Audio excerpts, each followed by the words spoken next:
welcome to another episode of The Breakdown. This one's going to be at breakneck speed because we're continuing our conversations with NDP leadership candidates.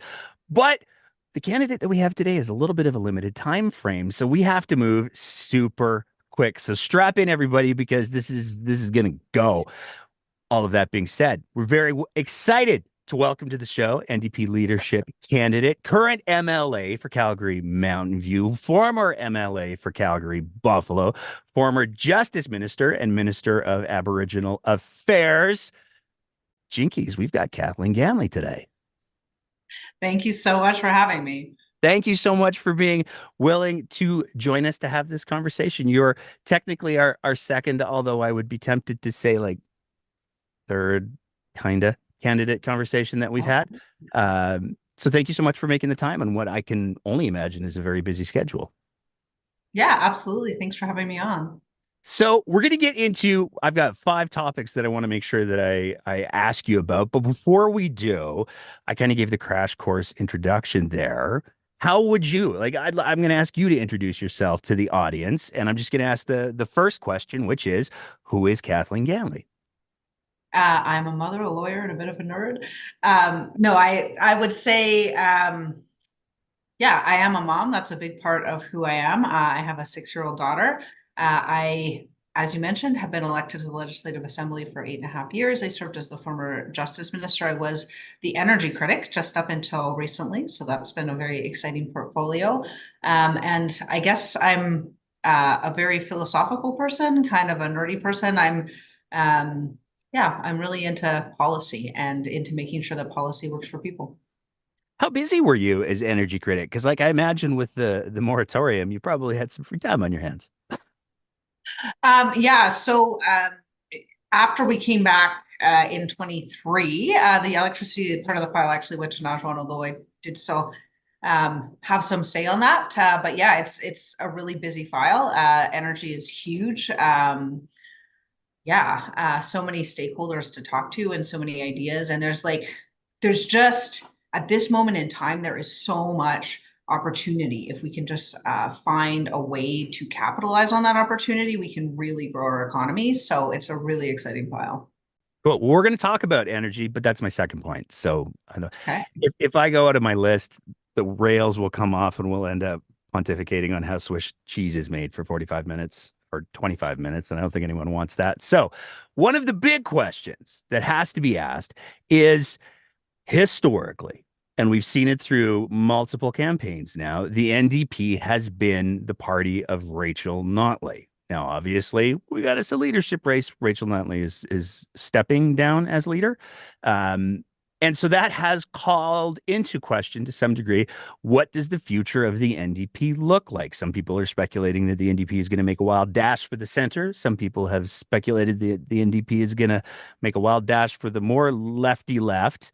And there's probably a bunch of arguments for all of those things, but the party's going to be redefined. And so the question that I want to open this up with is, how does the NDP get redefined under Kathleen Ganley?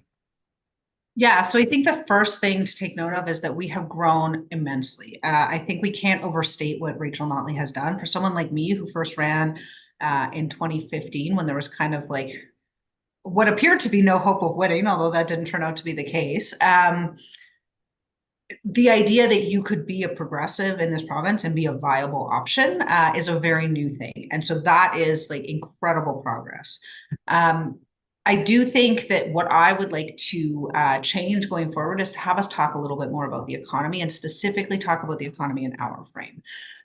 So yeah, there's right now is a very good point for this. And so people are struggling, right? We have a UCP government that's like, look at us, like we did all the right wing things and now the economy is perfect and everyone's flourishing. That's not the reality on the ground, right? The reality is that people can't afford their rent, people can't get a doctor, people are scared and they're anxious and they feel overwhelmed by the world around them. An average person, like an ordinary person, can't have an ordinary life with a house and some kids and everybody having education and a doctor. So I think that's a really big problem. And I think we're really well placed to address it. I think our policies do a much better job on things like that. I just think we need to talk about them a little more and talk to people, not just at them. Well, I mean, you talk about the economy. And you definitely alluded to, if not outright stated, affordability, one of the big conversations that's been going on. And I want to give you the opportunity to say it definitively in your own words. One of the big conversations that's been going on has been the carbon tax. There's been some Yeah. fascinating policy moves. So, for the record, Kathleen Ganley on the carbon tax, go. Yeah, so I think, at the time, what we did was we brought together industry experts who were leading. We brought together NGOs, we brought together environmentalists and government and experts from all over the place. I do think that what we failed to do was bring the public along with us. So that has created a situation, unfortunately, where what would otherwise be a fairly good economic policy solution has just kind of lost the faith of the public. And so I don't think that that's salvageable at that point, but I don't think that that means we shouldn't do anything on climate change either. So you can achieve the same reductions by something like ratcheting tiers, so the industrial carbon price by increasing that. There's a lot of evidence that that will increase the same, that will produce the same reductions. There's also, like, if you look south of the border, the IRA in the States is doing a great job at generating both economic activity and investment in carbon reduction. So there are a lot of ways, a lot of different policies that can achieve the same objective. And I think that my colleagues are right when they say that the carbon tax has kind of lost the faith of the general public. Good answer. I have a feeling I know what podcasts you're listening to after the first part of that answer because that was a word for word delivery from something I was listening to earlier this week. Oh, interesting. I know, right? Small world. Um, but the other big policy platform piece that has come up in the last little while has also had to do with the relationship between the federal NDP and the provincial NDP. So again, I mean, we're leading with all of the big stuff right out of the gates. We have more, don't worry. But what is the Kathleen Ganley position on the relationship between the federal NDP and the Alberta NDP? Should it stay the status quo? Should there be a, a change to the obligatory membership or whatever the correct turn of phrase is? My position is that's a conversation that members deserve to engage in and that members should ultimately decide on. So I have heard from a lot of members, right across this province that say that they feel that this is the federal party doesn't represent their values and that this is really a drag on our ability to win seats in places like Calgary and in rural Alberta and smaller mid-sized cities throughout the province. And I think, we need to listen to those people. I think these are our day-to-day volunteers. I also think that some of them feel that link makes it doesn't just drag on us politically. It makes a lot of people in their communities, very angry communities, that after they go door knocking and they still have to live in, and they feel that that kind of makes them feel a little bit unsafe, right? So I think that we have to have this conversation with our members. I think that this is a time where we are redefining the party.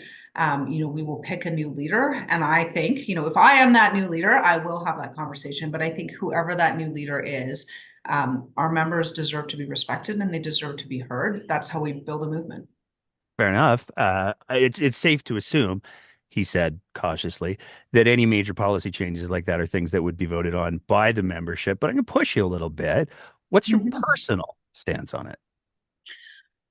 So I actually do believe that the federal party brand has been a bit of a drag on us. And I think people deserve the opportunity to pick for themselves, whether they want to be members federally or not. I think a lot of people will still choose to be members federally. I have heard from a lot of people who feel very strongly on the other side of this conversation, right? They feel very strongly that the federal party does represent their values.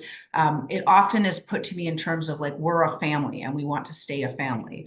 I don't necessarily think that this ends that, right? So I think that Prairie New Democrats, whether it's in Manitoba, whether it's in Saskatchewan, I don't think that Alberta is the only place that this conversation is occurring. So I don't think that that necessarily means that we can't still have some things in common, right? Like we do have some things in common with the federal Democrats. I just think that sometimes their policy is like quite far from our policy. Fair enough. Let's talk about, I mean, you talked about affordability. I'd like to talk a little bit about housing, but a bigger conversation in regards to the housing. I'd like to talk a little bit more about the houselessness and the homelessness situation. We've certainly seen in Edmonton, the province and the city have been extremely, some would say, aggressive in regards to tearing down encampments, throwing people's possessions away. And this is still part of the inevitable conversation on the forced treatment that we keep hearing that is going to be introduced in this session. So, what are your thoughts, and what more importantly, what are your solutions for the housing and the hostelessness and the homelessness crisis? Yeah, so I think the first thing we need to recognize is that the broader narrative has allowed the UCP to frame this as a conversation about like either you're in favor of encampments or you're in favor of shelter, right?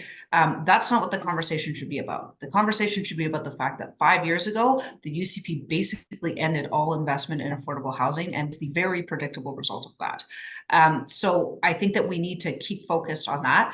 Investment in affordable housing is a big piece of it. That takes a long time. Infrastructure takes a long time to build. In the meantime, we really do need to be looking at potential solutions like rent subsidies, for instance, right? Because there is a lot of very good evidence that if you let someone, my apologies, cat. I was just going to say that's got to be a cat. If you let someone fall into homelessness, it's much more costly, both like in terms of them and their long-term sort of health and their ability to integrate, and in terms of like society's investment. It's much better to put in a little bit of amount of money now to keep someone housed in the interim. So, this is a problem that's going to take some investment by government. I also think government needs to do a much better job of meeting people where they live, right? So um, coming at someone, taking their stuff away, like yelling at them, not giving them a clear path, like these are not things that are helpful. And so the government should be focused on like how do we get people access to the services and to the help that we need. And they should be listening to people. People have a very genuine and legitimate fear of shelter sometimes, right? Because of past experiences that they've had. So if people are having those fears, then the government should be looking at putting in minimum standards. They should be looking at ways to address them. The next extension of that particular conversation has to be the opioid crisis. We have seen some policy from the UCP that is, it's fairly safe to say, not evidence-based. It's not best practice, and it's not in the best interests of people who are navigating addiction, the toxic supply. So, what are your, and I'm going to ask some very specific questions as follow-ups, but what are your broad thoughts on how the province of Alberta should be addressing the opioid crisis and the toxic supply, which are two different things? Yeah, so in terms of yeah, so there's a couple of different pieces to this. One is that we do need to increase access to treatment, but we need to increase access to treatment on an evidence-based basis, right? So like my psychology degree is from 2001. At that time, there was a lot of evidence that abstinence-only treatment worked for some people in some circumstances, but that only for some people, right? Other people need a different treatment. So we need to use that evidence. And it wasn't actually usually even the best treatment, right? So we need to take that evidence and we need to offer people different types of solutions. The government could really stand to stop politicizing this, right? They like insist on making it about like either we save people's lives or we care about public safety. It doesn't need to be an either or conversation. And housing is a piece of this conversation. Housing is a piece of every public safety conversation. Even back when I was minister in 15, pretty much every police chief would agree that the best investment you could make in public safety was affordable housing, right? So, and people people can't address their other issues, whether they be addictions or mental health, when they're unhoused. So that's a couple of pieces, but I do think like we do need harm reduction. Harm reduction needs to be part of our system. Did we do that perfectly when we were in government? No, we did not. We were moving very quickly. We were addressing a crisis, and we definitely, if I had it to do over again, would have been implemented a little bit differently than it was. AHS was also a bit, in my view, inflexible sometimes about it, which was not helpful. So there are a lot of things that can be done, but like I think what we need to stay focused on is that treatment, housing, things like this, they are not the opposite of enforcement. They actually like help to increase public safety. Well, I'm going to drill into that at the cost of time, but I think it's an interesting question. What would you have done differently? Yeah, so I think part of the challenge is that we were moving based on opioids, and that was right at the same moment that we saw a lot of meth start coming into the province, and the price dropped precipitously.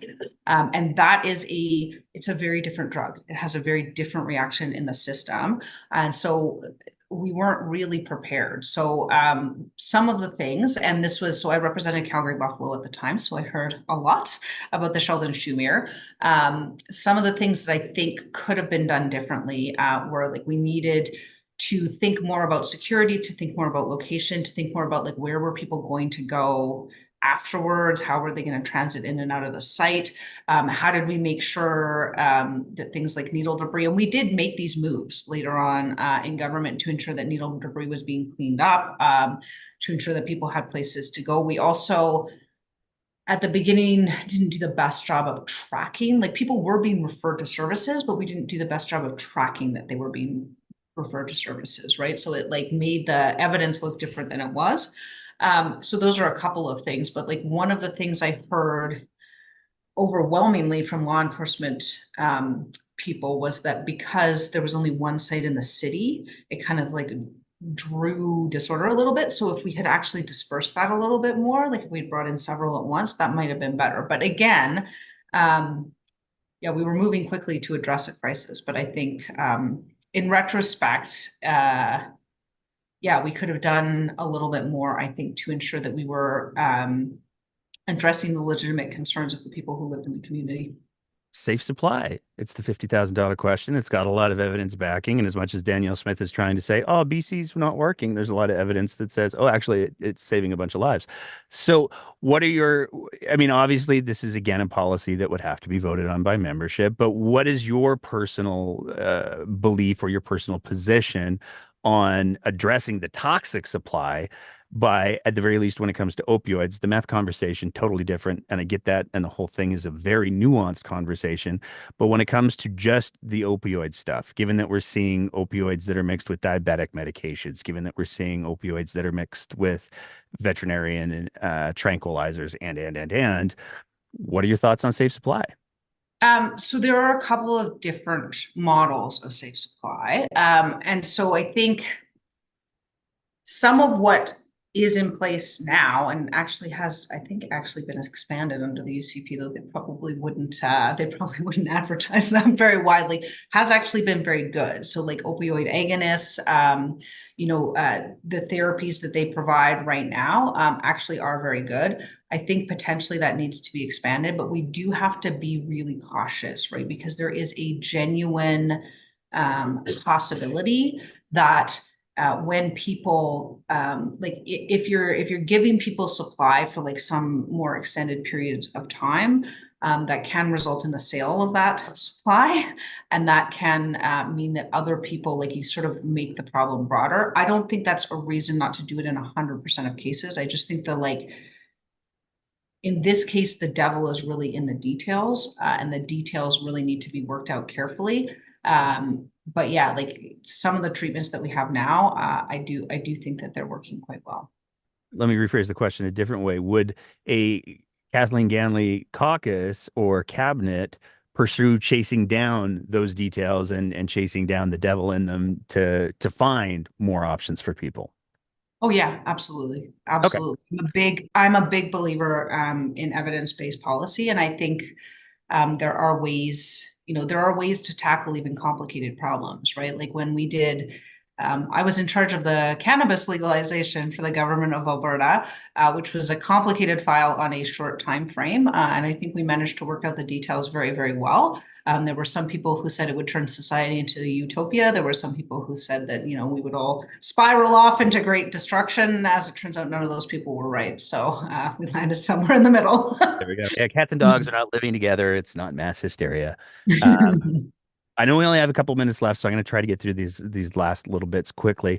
But there's a huge conversation going on in the province right now, and in fact, it's February 21st when we're recording this. We've just finished doing a series of episodes about Danielle Smith's new policies that are attacking. I mean, the center of the bullseye is unquestionably trans kids, but the target that surrounds that bullseye is much, much bigger. We're talking about the education system. We're talking about adults' freedom of choice in sports. Like the implications of this thing are absolutely huge. So I'm going to start by asking if you could say one thing to Danielle Smith about these policies that she's floating. I mean, she said she's not going to do anything with them till October. We'll see what we see there. But what would you say to Danielle Smith if you could speak to her directly? I would say that a child, their doctor, and their parent together have the right to make medical decisions, and she is interfering with that right, and that is a big problem. Okay. Um, I'll make it really easy. If she goes with the policies as she's described them, which is probably up for some debate, cough, Sovereignty Act, cough, um, would the NDP repeal them? Absolutely. Would we repeal policies that would prevent puberty blockers for young people? I mean, again, that's a decision that should occur between a doctor, parent, and a child. No one else needs to be involved in that decision. She's literally, she's framing it as though this is about the rights of parents, but it's not about the rights of parents. It's about her interfering in the rights of a family to make medical decisions. And that for me is a huge, huge problem. I know there are other aspects to the policies, but in most cases, she's either creating problems that don't really exist. Like for instance, we're going to give you the right to say no about your child being exposed to sexual health education. Well, I mean, parents already have that right, right? That's a thing that exists already. So that's not a new policy. Is this a conversation we need to have with community to bring them along so that people understand? Yes, absolutely. But what Danielle Smith is doing is she's going into those communities and deliberately telling them falsehoods and creating a situation where none need exist, right? So I think we do have to approach those parents carefully and caringly to hear, their concerns because their concerns are legitimate because they have been fed by Smith. And I think, yeah, I think what she's doing in attacking the rights of young people is absolutely abhorrent. I mean, we saw Daniel Smith on a radio show a week and a half ago. Uh, say the quiet part out loud, where she said, as long as kids aren't out, we won't have a problem. It's only the kids that, decide to try to live their authentic selves and their lives and be sincere and true to who they are. Yeah, those ones we're totally going to tell the parents. But all of the rest of them, as long as they choose to just deny who they are until they're 18, they won't have a problem. It sends a terrible, terrible message to kids. I mean, being a teenager sucks. There's no question about that. And going through puberty sucks. But when you throw on these complex issues on top of that, uh, it only makes things orders of magnitude worse. So, what would you say to? I mean, we saw student walkouts, we saw students showing solidarity with everybody else in their schools across the province, in no small number. What would you say to, in general, students who are facing these things? But more importantly, I think, what would you say to the kids who are LGBTQ2S plus, who are hearing these things and going, "What does this mean for me?" Yeah, I think what I would say to those kids is there are elected representatives, there are people in power who care about you, who want you to be who you are. You you deserve that right and that freedom. And what our current premier is saying about you is unfair and untrue. Anything else that you want to add to the trans policies that Danielle Smith has put forward? There's some people who have said that they have very real concerns that this is, and people in the medical profession, no less, who have said that they have very real concerns that this is a first step towards attacking women's rights to access healthcare. The big A word. People are concerned that this is Smith's proxy way of coming after abortion, or at least opening the door for other groups to do that. Any other thoughts on that you want to expand on before I try to squeeze in my last couple of points here?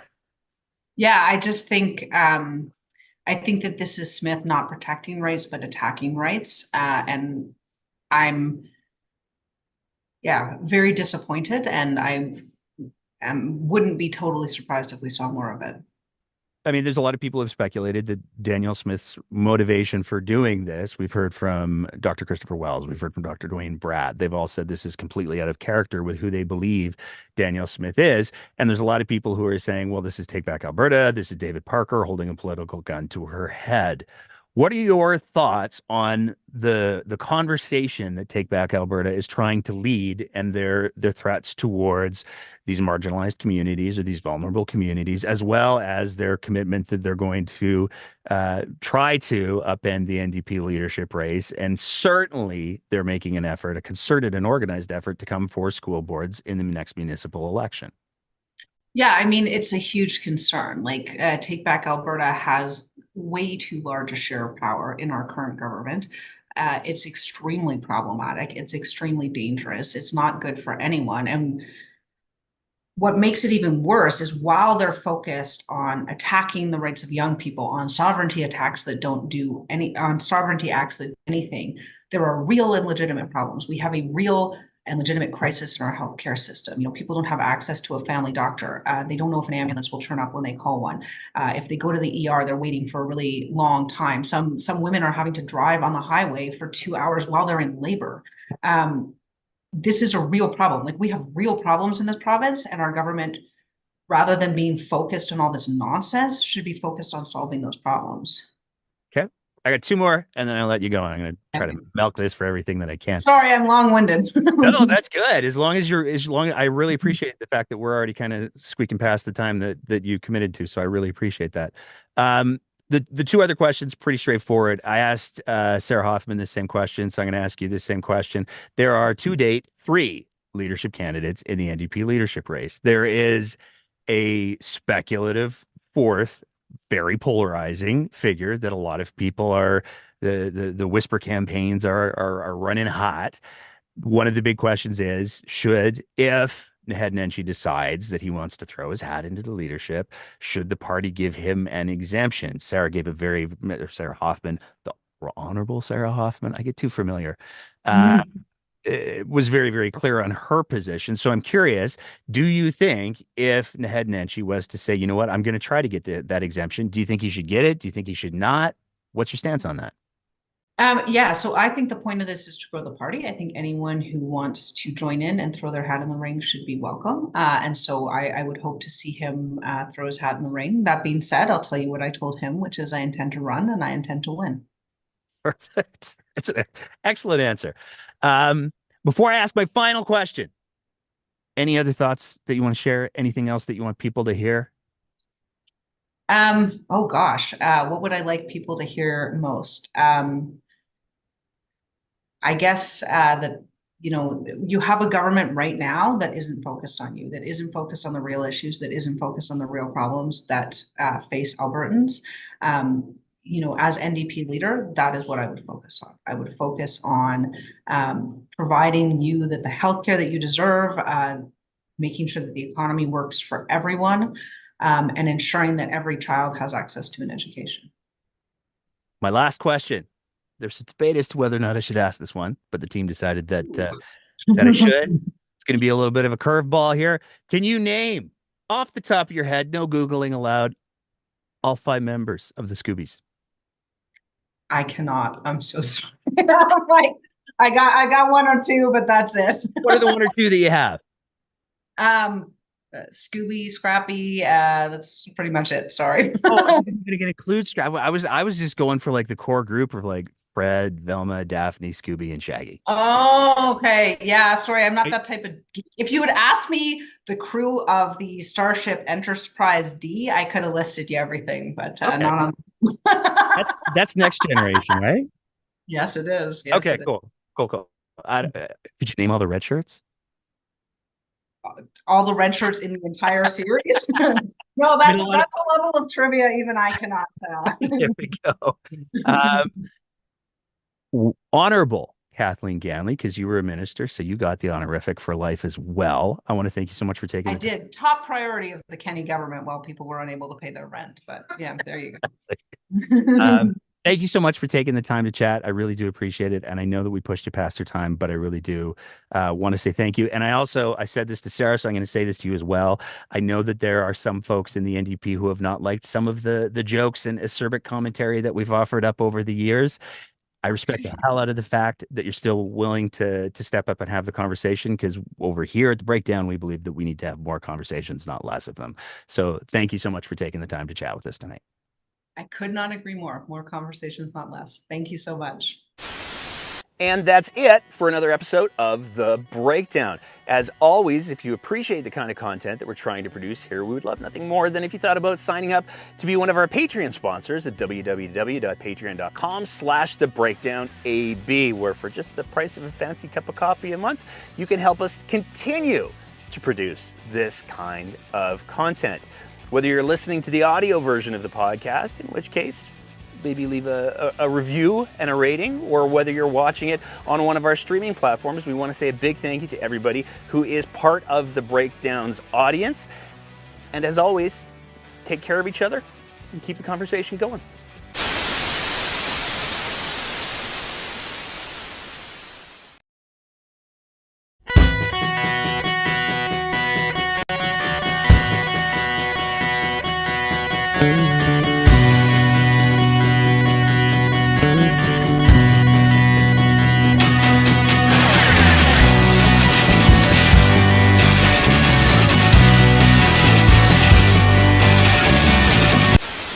Welcome to another episode of The Breakdown. And this is going to be another one of our weird sort of Wayne's World time travel episodes, because the conversation that we're having tonight is happening on February 8th. But it's going to be presented in a few days because the conversation that we're having is another one of those embargoed conversations, which is to say we're having a conversation with the leadership candidate tonight for the NDP leadership race, but they haven't announced yet, but they will have announced by the time that this airs. So it gets very Doctor Who, timey-wimey kind of thing. But we're excited to have the conversation that we're going to have tonight. I'm very excited to welcome to the show a little bit of a heavy hitter in the NDP world. She's been the deputy premier. She's been the minister of health. Um, and she's currently, unless I'm about to really step in something, the MLA for Edmonton Glenora. Very excited to welcome to the show, Sarah Hoffman. Thanks so much, Nate. Party time, excellent. There we go. Perfect. All we need is a little bit of Stairway to Heaven, and we're off to the races. So before we get into the leadership conversation, one of the things that we believe is really important here at the show is we like to know a little bit about who we're talking to first. So before we get into Sarah Hoffman, the NDP leadership candidate, I'm just going to ask the broad question: who is Sarah Hoffman? Oh, thanks. I'm somebody who grew up in a small town in northern Alberta. I grew up in Canuso, halfway between Slave Lake and High Prairie. If folks know northern Alberta, a couple hundred people live there. I was the principal's kid. My dad was the principal at our public school. My mom taught kindergarten, and that meant we spent a lot of time at the school while they were planning, prepping, marking, all those fun things. I was often hanging out in the gym, practicing my volleyball serve, and yeah, then I moved to Edmonton to pursue an education degree and post-secondary in general, and it was a great experience. And then I fell in love with the city. It's been a great place to live and put down roots, and Yeah, I've got a strong community. I love the arts sector of Edmonton, and I love Alberta in general. It's been a great place to grow up, and now I'm fighting to be the premier of the province that I love so much. How do you make the jump from, because there's got to be a story there. How do you make the jump from studying education and pursuing a career in the education realm to, you know what I'd like to do next? Like how did that transition work for you? Yeah, so I was doing grad studies. I was doing a master's in educational policy studies, and went to a lot of the student mixers that we had. And Raj Panu was adjunct professor in our department. He also happened to be an NDP MLA. And one night at one of these potluck dinners, I asked him and his wife Swinder for some life advice. Wasn't sure what I wanted to do exactly or how to get there. And I asked them both for some advice. And I can't remember which one of them first said, get more involved in politics. But I remember them saying that we need more women. We need more feisty women to get involved. And that definitely turned into a lot of volunteering and eventually a job with the NDP. And yeah, so many teachers don't end up teaching after the first 5 years. Mine was even a little bit faster than that, but there is an incredibly high burnout rate. A big part of that has to do with the provincial government that we have. So yeah, a lot of teachers find other careers, and I'm one of those. There we go. Okay. So next question has to be you have a couple of terms as an MLA now. Yeah. What made you decide, Rachel Notley, a lot of people were speculating after the last election how long she was going to be sticking around for. What made you decide to run for the leadership of the NDP? I took some time to reflect on it because plan A was win the last election, when we were so close. I was hopeful that I'd get an opportunity to serve in a Rachel Notley cabinet again. And when that didn't work out, and I'm sure many others over the summer, took some time to sort of reflect on what was next. And what I realized over the summer is that I think that there are a number of issues that I really hope that our party in Alberta focuses on. I think that we're in a time of figuring out what's next, and obviously making sure that we secure the electoral success we had previously and grow on that to find those extra 1,500 votes to make sure that we can form the next government. And I think that I'm well suited to be able to carry on that work and to help define for myself a little bit, because I think it's important for people to get to know the leader, their values, and who they are. And I'm excited to be able to introduce myself as Sarah Hoffman, leadership candidate, to the people of Alberta, the people of our party, and I think they're going to like it. I've had a lot of fun getting ready for this campaign. Now, you brought up the last election. You brought up how close it was. Obviously, there have been many postmortems that have been done publicly, and I'm certain privately. Yeah. I would be remiss if I didn't ask if you could fix one thing about the last election. If you could put your finger on the one thing that you believe would have put the NDP over the top, what would that one thing have been? I think we should have talked about climate change. We were door knocking in May, and it was one of the worst wildfire seasons we've ever seen. And people might say, "Oh, you can't talk about climate change in Calgary." I'll tell you, families on their doorsteps were talking to me about climate change. They were talking about how their kids couldn't play soccer, their kids couldn't have outdoor recess, and I think that we're in a state of we need to take this seriously. And if not us, then who?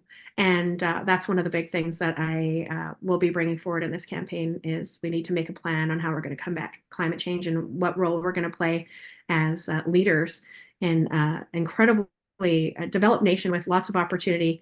And I know that kids, and it doesn't matter if you live in a small town in Calgary and Edmonton, everyone deserves to be able to breathe the air and not have to worry about having to flee in the summer. Boy, I don't know if you were trying to tee me up there, but you certainly did, and I'm not gonna let it go past. So I have to ask. It seems like the last 3 weeks in Alberta politics, in particular, have been the season of wait, what? And I think we had one of these moments again. We're recording this on February 8th. We had one of these moments this morning where we saw Rocky Pancholi. She put out her video. She updated her bios on her social media, and she appeared on Ryan Jesperson. And you're Mhm. talking about climate change. So if I don't ask the carbon tax question, or at least your response to it, I'm gonna get so many DMs from people saying, Nate, what the hell were you thinking? So what's your response? Do you think that Alberta, I mean, I'm still trying to wrap my head around how Alberta wouldn't have a climate tax, or sorry, a carbon tax, because it's a federal thing and da da da da da. But what's your take on that whole conversation? Should Alberta have a carbon tax? Should it be a made in Alberta solution? Should we try to renegotiate that with the feds? Should we just accept what the feds have given us? Should there be a carbon tax? It's currently a federal carbon tax and it is broken. Justin Trudeau completely broke the trust with all Canadians when he decided to pick winners and losers on this thing. And when he looked at his polling and saw they were going to lose a bunch of seats in Eastern Canada and then made a bunch of exceptions for them. There is not public support. I don't support a consumer-based carbon tax. We need to have real solutions. These families that I talked to during the election want us to take serious action, but the federal carbon tax is on its dying days. This is not the path forward. I think we need to, it's even more urgent now than it was when it first came in 2016, when we took action here as Albertans. But of course, the federal government's taken it over and they've broken it. So it's done, in my opinion, and we need to come up with new solutions. Can you give me an example of what some of the solutions might look like? One or two examples. Yeah, so when I think about the overall climate leadership plan, there were some components that were very successful. I think that the methane reduction has been, Danielle Smith's traveling the world bragging about how great we've been at reducing methane. Thank you so much for the climate leadership plan for that. The coal phase out, again, very successful. Nobody's campaigning on bringing back coal. And I'd say that the large industrial piece has also been successful. I believe in the polluter pay principle.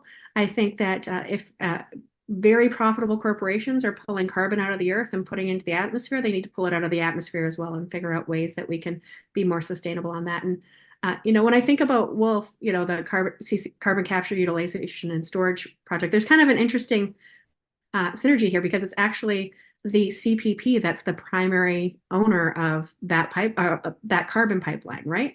And so I think that it's interesting that we've got public ownership essentially over one of the solution areas. That means that industry, like the CPP, is independently arm's length managed. They know that this is an area for investment. They know this is an area where they can make a profit and return that back to CPP investors, all of us as Canadians who pay into the CPP. There is an economic case for us to take serious action on climate change. And we can do that with industry. We can do it in a thoughtful way. But at the core to that is the polluter pay principle for me. Excellent. Thank you for answering the question. I'm going to get back to sort of the broader questions before we get back into the policy piece. It's just you served that one up on a silver platter, so I had to. That's fair. I had to take it. One of the big conversations that's been going on heading into this leadership race has to do with what does it mean for the NDP? I don't think there's any debate that in many ways the NDP was the party of Rachel Notley. Mhm. There's certainly a dynasty there with the history with her father. So now it's not going to be. And so a lot of people are saying, well, what does this mean for the NDP? Where is this going to mean that the NDP makes a run for the center? Is the NDP going to make a run for the left? Are they going to try to find that perfect bowl of porridge in the middle? What do you see? What's the direction that you and your campaign want to take the NDP in? I'm not a liberal. I'm an unapologetic New Democrat. The values that brought me to the party are the values that keep me in this party. And I think we need to apply those principles of taking care of one another. The same things I learned growing up in small town Alberta, that when your neighbor needs help, we help each other, that we're more effective when we ensure for one another, when we're part of a collective, and when we support each other. So the three big policy areas that I want to focus on, I know it's policy again, but using those values as those NDP, Alberta, Prairie, New Democrat values, really want to focus on healthcare. I really want to focus on climate, and I really want to focus on housing. And I think all three of those areas, Albertans will benefit if the NDP values are driving the conversation in those topics. We're going to hit on each of those.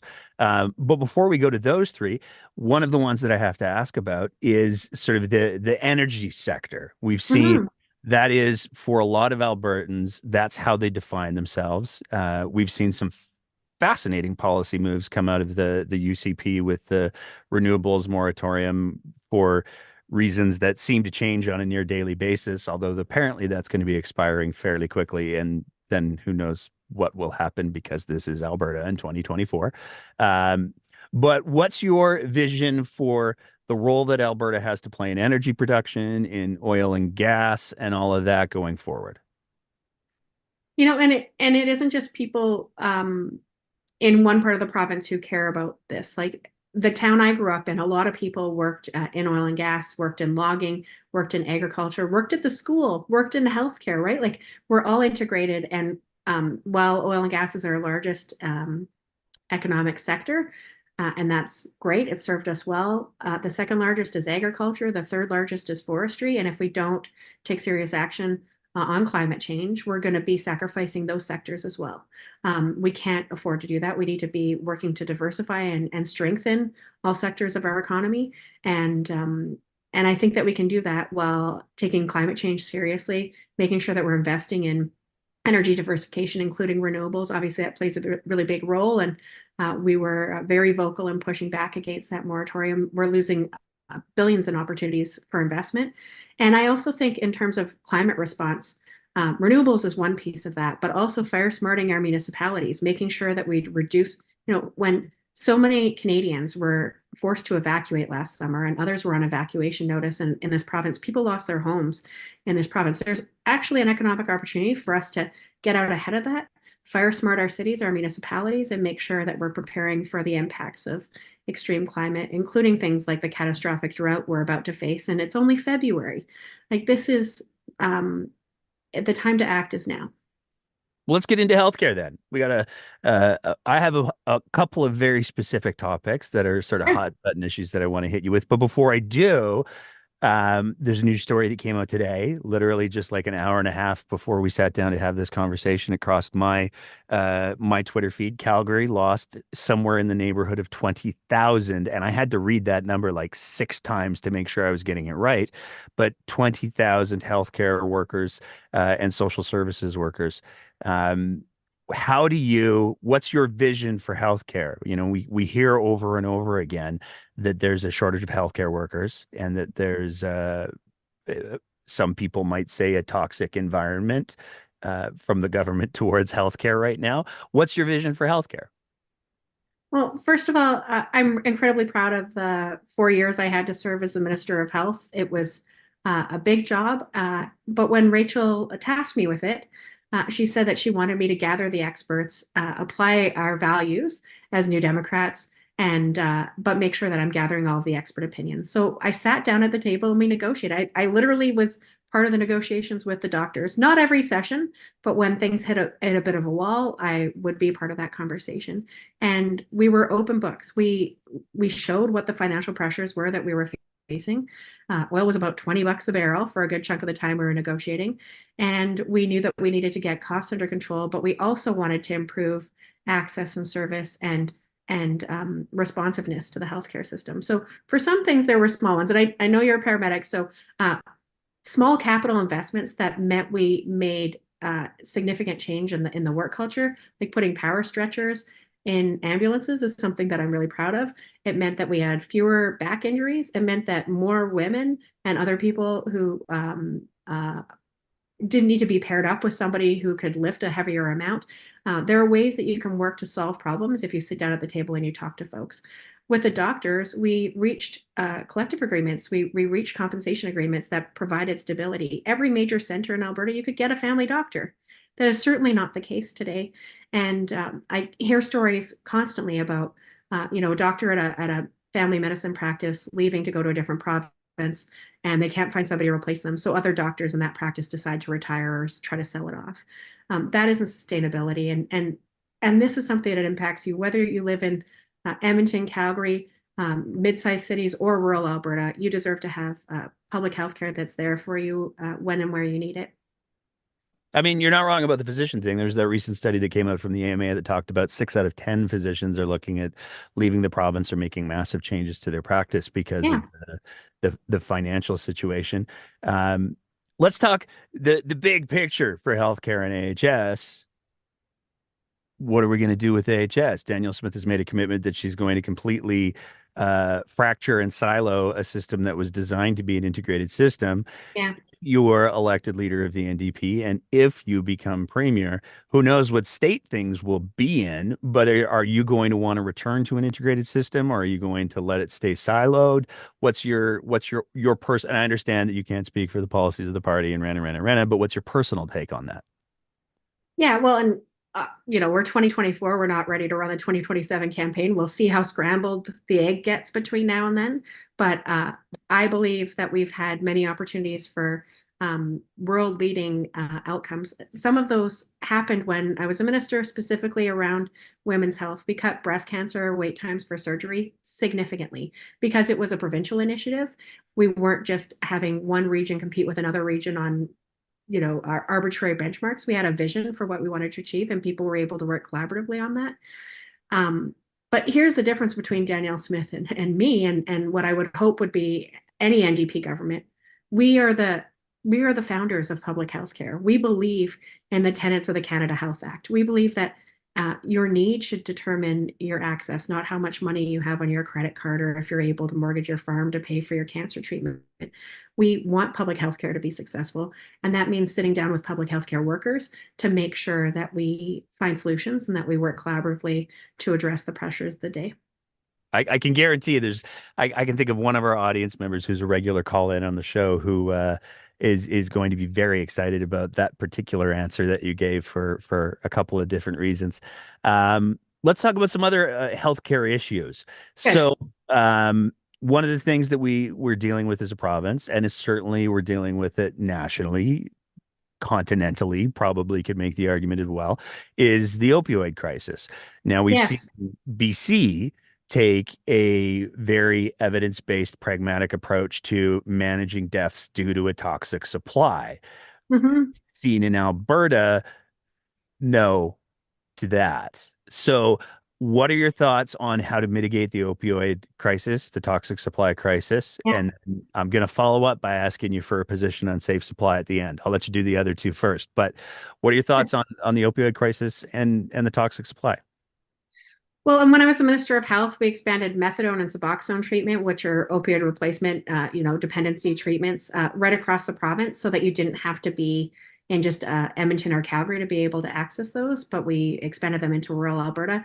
We brought in the first supervised consumption sites, and I am incredibly proud of that. I know that the work that's done there saves lives, and I think it's so disrespectful to people to tell them that they can't be in a safe place with medical experts around, that they need to hang out in a back alley or in a bathroom at a business or in a park. It's not good for anyone when people are living with addiction and being treated so inhumanely. Um, People are far more likely to start on a path to recovery if they feel respected, if they feel like there's less stigma around their choices, and if they feel like that there's some hope at the end of the day. And this government is offering little hope. I have no issue with people being in recovery. I want people to want to be in recovery. But if they're dying in the park, there's no chance that they're going to be in recovery. And it is bad for the healthcare system overall to have paramedics responding to overdoses in our community at the rates they are right now. I think it's quadrupled in the time since the NDP left government, since the time I was health minister to where we are today. That is not okay, because that means that those paramedics are responding to those calls instead of heart attacks in the community. It means that emergency rooms are seeing these patients rather than them, being saved in a more appropriate setting. It's not fair to anybody in the healthcare system when you turn your back on evidence and you put your blinders on and you shame and apply so much stigma to people who nobody wakes up and says, today I've decided I want to be addicted. They don't. And we need to make sure that if they need healthcare services, that we do that in a respectful way. The evidence on safe supply for opioids, particularly, and this is a nuanced conversation. I think it's important to acknowledge that, because the evidence for safe supply when we're talking about things like stimulants like methamphetamine or cocaine is a little bit more tenuous, but the evidence for safe supply for opioids is overwhelmingly positive. Is that something that an NDP government under Sarah Hoffman would examine, let's say? So we're going to have 4 months. We're building out policy teams. One of the policy teams is going to be looking at healthcare, and this is absolutely one of the issues we're going to be looking at. We need to make sure that we find ways to save lives and make the healthcare system more accessible for everyone. So we'll have more to say on this with the policy team guiding that work, but this is absolutely one of the areas I'm going to ask them to look at. So I'm going to ask the question in a different way then. Can you commit to having an answer to that question by the end of your campaign? Yes. Perfect. I will accept that, and we'll absolutely follow up with, I don't know, somebody.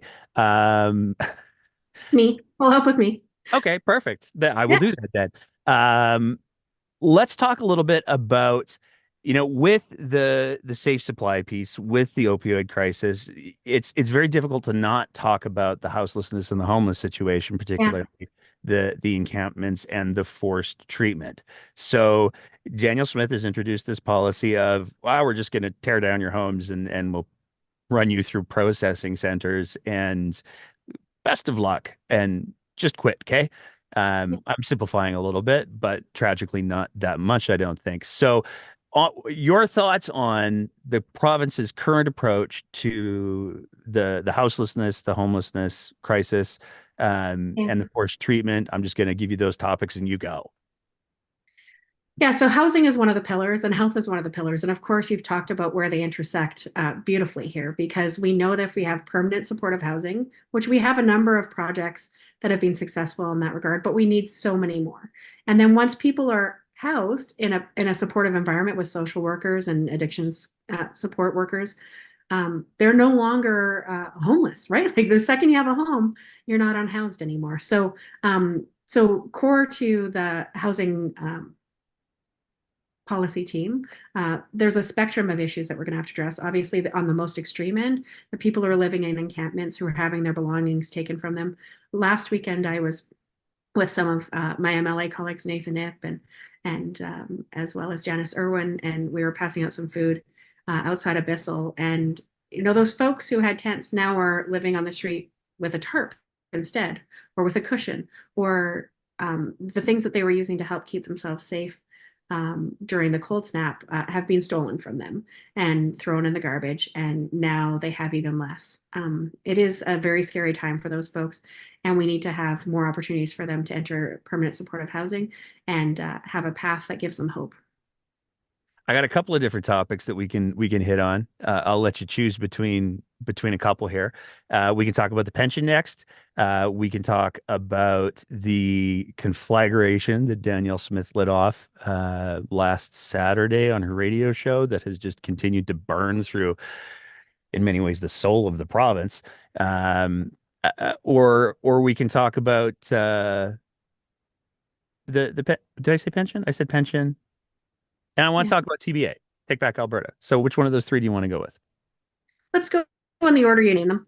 Okay. So Start with pension. Yeah. let's start with the pension then. So we saw, I think it was Jason Steffen had a fascinating town hall complete with, I guess I would responsibly call it fan fiction in regards to what the Alberta pension could potentially reward. What are your thoughts on the pension situation? I've attended and facilitated a number of pension town hall meetings over the last few months here across Alberta. I was at one in High River last week and Medicine Hat, and hosted one in Ardrossan before Christmas, as well as in my own riding recently. And I will say that there are the feedback, and it doesn't matter if it's an NDP riding or not an NDP riding, the people who are showing up is overwhelming opposition to the Alberta pension plan. They know that it is one of the best managed funds in the world in terms of pension funds, returning an average 10-year average of 10%, as opposed to a 10-year average of about 7% for AIMCO. Again, this is simple math. When you are part of an economy of scale, when you have more opportunities to invest larger pools of money, you're going to get better returns.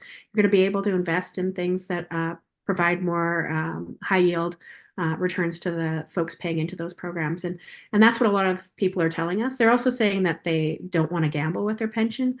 They know that this is collective insurance that we have for all of us in our golden years, but also the death benefit. I've talked to people who access that when they lost a parent and then they had to go to, post-secondary or other programs, as well as people who are disabled and access PDD, CPPD through the disability program. So there are a lot of folks who rely on this basic income to support them at various times in their lives. And I think that it's completely wrong-headed for Danielle Smith to try to pick a fight with Justin Trudeau by threatening to take away everybody's pensions. If she was just going after his pension, that'd be one thing. She's not. She's going after yours and mine and my mom's and, everyone in the community. And, for a political fight she's trying to pick, it's just not fair that she's trying to gamble away people's retirement savings. Do you think that there would be anything that Danielle Smith wouldn't try to pick a fight with Justin Trudeau over? I mean, I feel like if Justin Trudeau came to Alberta and went, "Oh, the sky's blue," Danielle Smith would be like, "Friggin' Trudeau."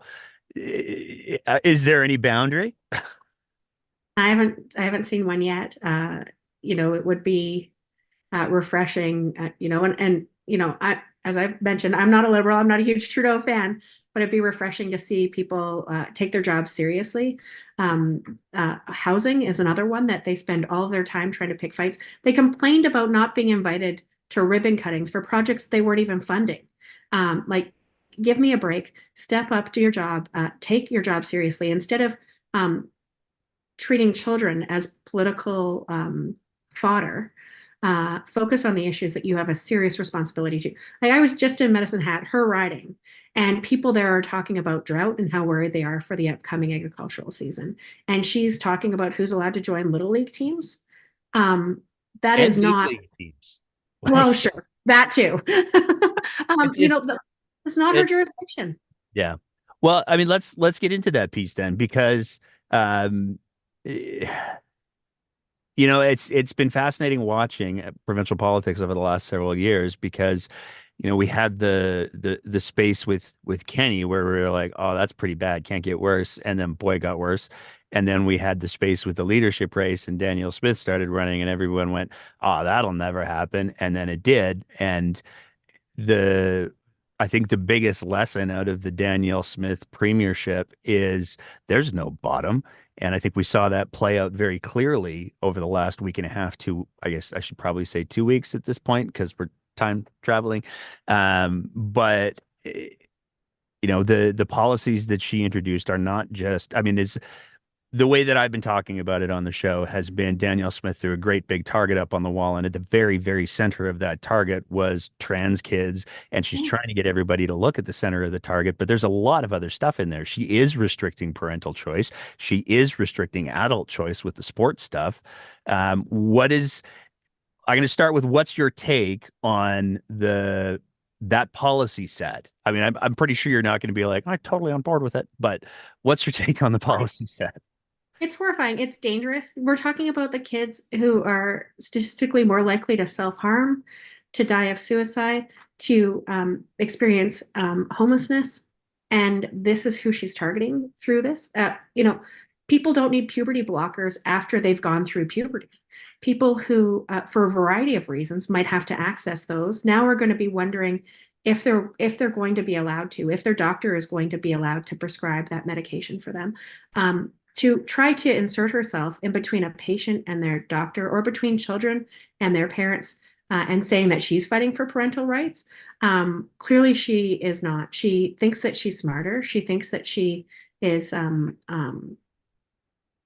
She thinks that she can make these decisions for children, for families, that psychologists, psychiatrists, the Pediatrician Society, Amnesty International, like the list goes on. There are dozens of organizations that have said this is wrong, and they're right. And I don't need polling to tell me right from wrong. What Danielle Smith is doing to these children is immoral, and it should be illegal, which is one of the reasons why today, again, time traveling, I donated money on Thursday um, to the legal fund that's being set up through EGAL and Stepping Stone to make sure that these kids, I'm going to fight it in the legislature as an MLA, but they also need people fighting in the courts for these kids too. What would you say, speaking directly to Danielle Smith, what would you say to her about these policies? That they're horrific.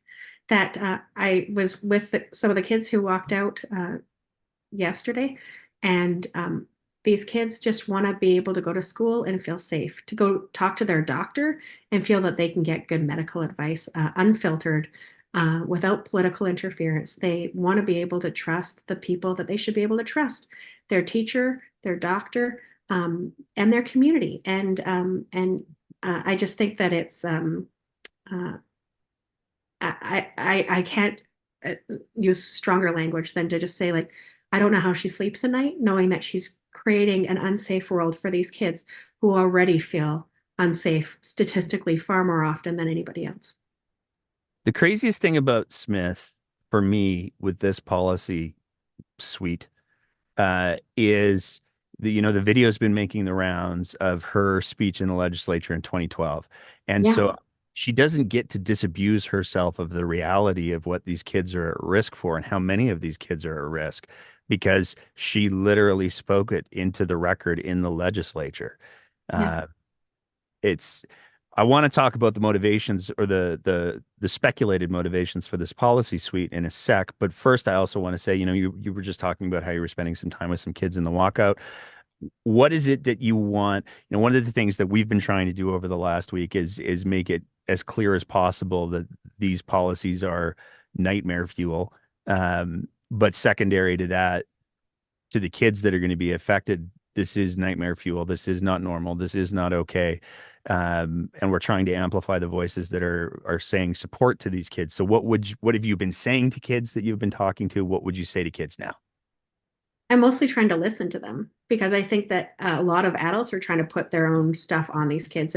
And the protest I showed up at, the walkout, there was a counter protest of adults yelling at them at the end of the street. These kids know who they are. They want to feel safe at school, and more adults yelling at them, telling them who they should be, is not helping. So I'm trying to spend as much time as I can listening and showing respect for these kids. And that means uh, if they ask me to use pronouns that help them feel safe, I'm going to do that. If they say, please call me by this name, I'm going to do that. And I think any teacher, when I train as a teacher, I wanted kids to be able to show up and focus on math. And if me calling them by a nickname or a different name or their middle name meant that they could focus on feeling safe in my class and learning math, that was my goal. And Danielle Smith should focus on making sure kids feel safe and can focus on learning math and accessing healthcare services that anyone should be entitled to. We've had two conversations now with political scientist Dr. Dwayne Bratt. Mhm. One of them hasn't aired at the time of this recording, but it will have aired by the time the recording is. It's just so Yeah. uh, nonlinear.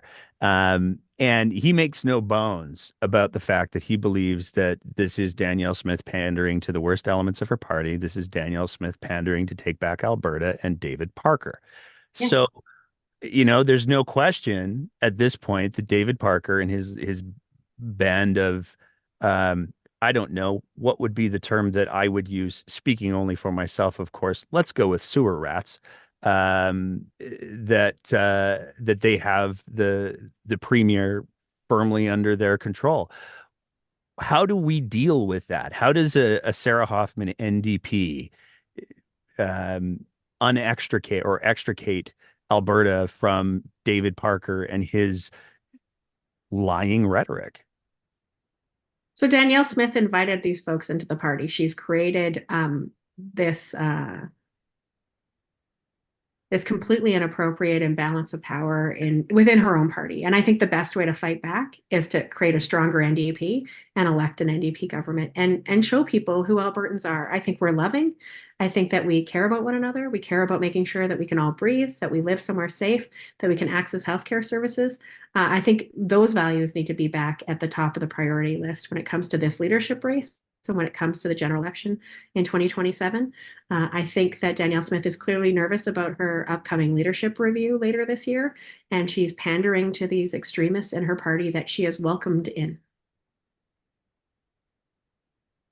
Do you think that she survives? And I mean, we're getting a little inside baseball-y, but do you think she survives this? I mean, I've heard people speculate that one of the things that she might be trying to do is go, well, the legislative session is actually only the first week is only, and then there's the AGM and the leadership review. So maybe after the leadership review, she goes, just kidding. I've listened to everybody. And yeah, those were some bad ideas. You suckers can't touch me for 3 years, and there's going to be another election anyways. Is that something you can see her doing, or do you think she's going to follow through on all of this? I'm going to try not to play pundit for Danielle Smith and focus instead on our leadership race, to be very frank, Fair, fair, fair. because I think there's a great opportunity for us to stay focused on what matters to us. And I'm looking forward to putting forward, the priorities, the areas of policy, and my personality. And I think people will have an opportunity to vote for somebody who's fat and sassy and isn't going to pretend to be something that she's not. Danielle Smith, either she was lying in 2012 or she's lying today. I'm not going to do that. I'm going to stand by my principles, and I'm going to make sure that we stand up for one another. Fair enough. So back to the NDP leadership race then. There's two other major topics that I want to hit you with. One of them is the communication piece. There Yeah. have been some not insignificant communication errors. We've gotten some really good mileage out of some of them here on the show, much to the chagrin of some staffers I hear. But how does a Sarah Hoffman NDP avoid some of the mistakes? And the easy example that I'll point out here, just so we can have something to talk about, is the whole gifts thing. That was, to me, the way that that was communicated by a few of the MLAs was, "Oh, you got that so wrong," and now it's confusing. How are you going to make sure that when the messaging happens, it happens in such a way that you guys get to carry that football for as long as you need to or want to? Uh, my intention always is to be a straight talker. I try not to spend a lot of time messing around with the edges and get straight to the issue. So my goal is to make sure that we do that throughout this campaign, that we give people an opportunity to vote for somebody that they see themselves in, that they're excited by, and that's going to tackle the issues that really need to be front and center for all of us. So yeah, hopefully we don't make any of those gaffes. And I think I am usually pretty well known for being a straight shooter. How do you build that unified voice? I guess is the question that I'm. How does Got it. Sarah Hoffman, as NDP leader, build that unified, clear voice for the NDP over the next few years, heading into 2027, God willing? So in this leadership race, I think it's really important for any of the leadership candidates to be unapologetically authentic about who they are and what they stand for. And then I think the membership will determine who is going to be the next leader. And I am confident that we will come back together unified. I really like my colleagues. I'm excited for this race and to be able to tell people about what I have to offer. And I hope that they are just as forthcoming with what they plan to offer. And at the end of the day, we're going to have almost 3 years to get ready for the next election. And we need to make sure that we use that time effectively to find great candidates throughout the province, to make sure that we put forward a platform that inspires, and that we get ready for victory and making sure that the NDP forms the next government. Speaking of the leadership race, I would be remiss if I didn't address this issue as well. Um, we had a protest here in Calgary last weekend, and there were some NDP MLAs who showed up, but there was another political figure, well, another two, in fairness, who showed up. And there's been a lot of speculation that has been circling around the former mayor of Calgary, Naheed Nenshi. There's been a lot of people saying, well, would he be allowed to run? And I asked the other person that we spoke to, so I'm going to ask you because it's awkward and fun. What are your thoughts on whether or not, there is, to my understanding, there is a possibility of an exemption for somebody who hasn't been a member. Now that's speculating on whether or not he has or has not been a member. I don't know that. Um, what are your thoughts on somebody like Naheed Nenshi entering the NDP leadership race? If he wants the job, I think he should run. I think that he's a lot of fun to be around when we're in the same room. There's usually a lot of laughs. But I think he needs to decide if he wants the job or not. And if he does, I think he should put in a package. If he doesn't want the job, I'm not going to try to convince him to run for it. That's I want the job. I want to win. there we go. Fair enough. No, but I appreciate I really appreciate the candor on that because, there's a lot of people who have expressed concerns. Oh, if we let an outside voice in at this point, and there's people who have said the more voices we have, the better that we refine the thing. So I really appreciate the directness of your answer there. Um, I'm just going through my list here because you move very, very quickly. Because I try not to spend a lot of time on the edges. Get to the bulk of the conversation, right? That's very fair. So what are your big goals for the leadership race? And then let me phrase the question this way. One of the things that we talked about earlier on is the values piece and the importance of the Hmm. NDP values to you. What are the values that you're hoping that you'll be able to convey, other than being able to answer a question very quickly, to the NDP membership? Yeah, I think we're hungry for a campaign that focuses on one of the things that that's so foundational to us, which of course is public health care. I touched on a few of the things I'm really proud of doing when I was a minister of health. I'll touch on a few more. We stopped the harassment of people outside of abortion clinics. We were the first jurisdiction to fully fund the abortion pill and make sure that it was accessible in parts outside of the two centers where you can have an abortion procedure, that you could also get the medication in other areas. We made sure that we fully funded PrEP so that if you were at risk of contracting HIV, that could be reduced by you accessing that life-saving medication.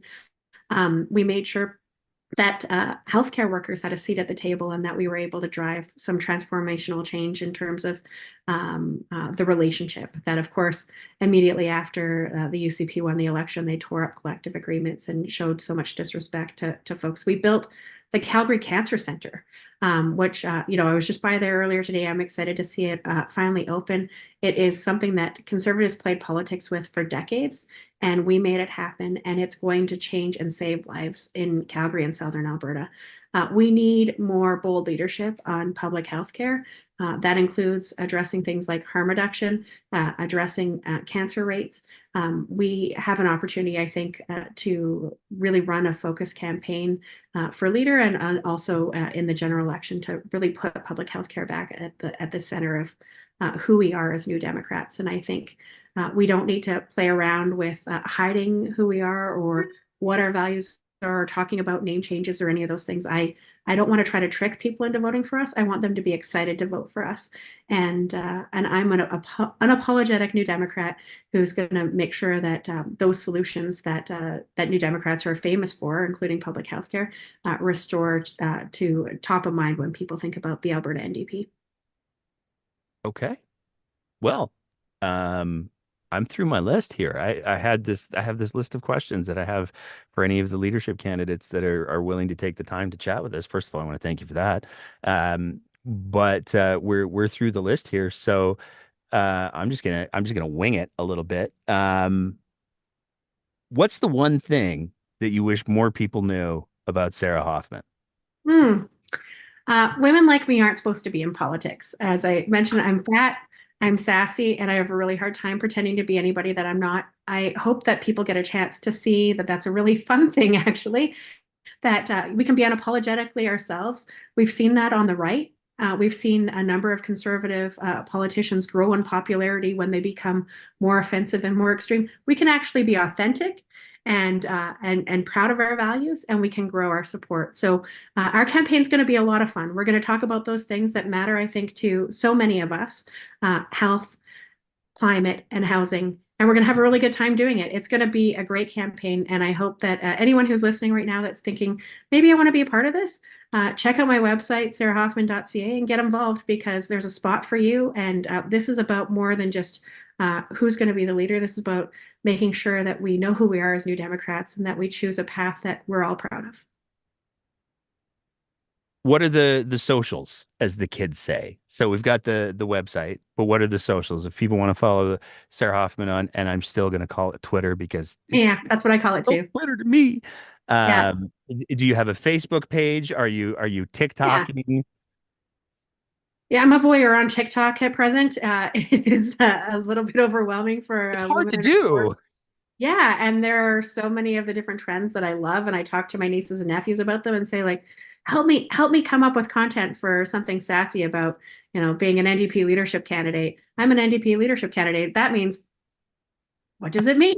Something that the kids will like. So I'm a voyeur on Twitter, or on TikTok, but pretty much all the other socials, I'm S Hoffman AB.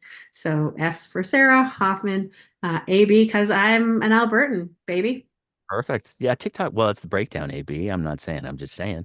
Um, TikTok's hard. Like we've tried to crack that a couple of times, and we've had a couple of people like, well, let's try this. And that's just I'm old is what the I'm problem. having so much fun watching, though. There are so many amazing creators out there who are Oh, um, there's hilarious Lisa B engaging. 923, I think it is. I'm working from memory. Yeah. Boy, she makes me just feel inadequate because she's so funny and she's so to the point. And it's like, I take 2 hours to make a point. You're doing it in 30 seconds. It's remarkable. I have nothing but admiration for her. Um, Sarah, I want to say, can I call you Sarah? Or do I have to like Yes. Yeah. Yeah. Or Hoff, you choose. honorable Sarah Hoffman? Because you get the honorific. You were a minister. The Thank you so much for taking the time to chat tonight. I really, really appreciate it. And I want to say on an unrelated note, um, I on behalf of myself and everybody who works for the show, uh, it's really awesome that there are people with the NDP who are still willing to engage, despite the fact that we do make jokes and we do offer unvarnished criticism of literally everybody. So really appreciate the fact that you're still willing to step up to the mic. That's super awesome, and I respect the hell out of it. Aw, it was great getting to chat with you tonight. Thanks for taking the time. Awesome. Thank you.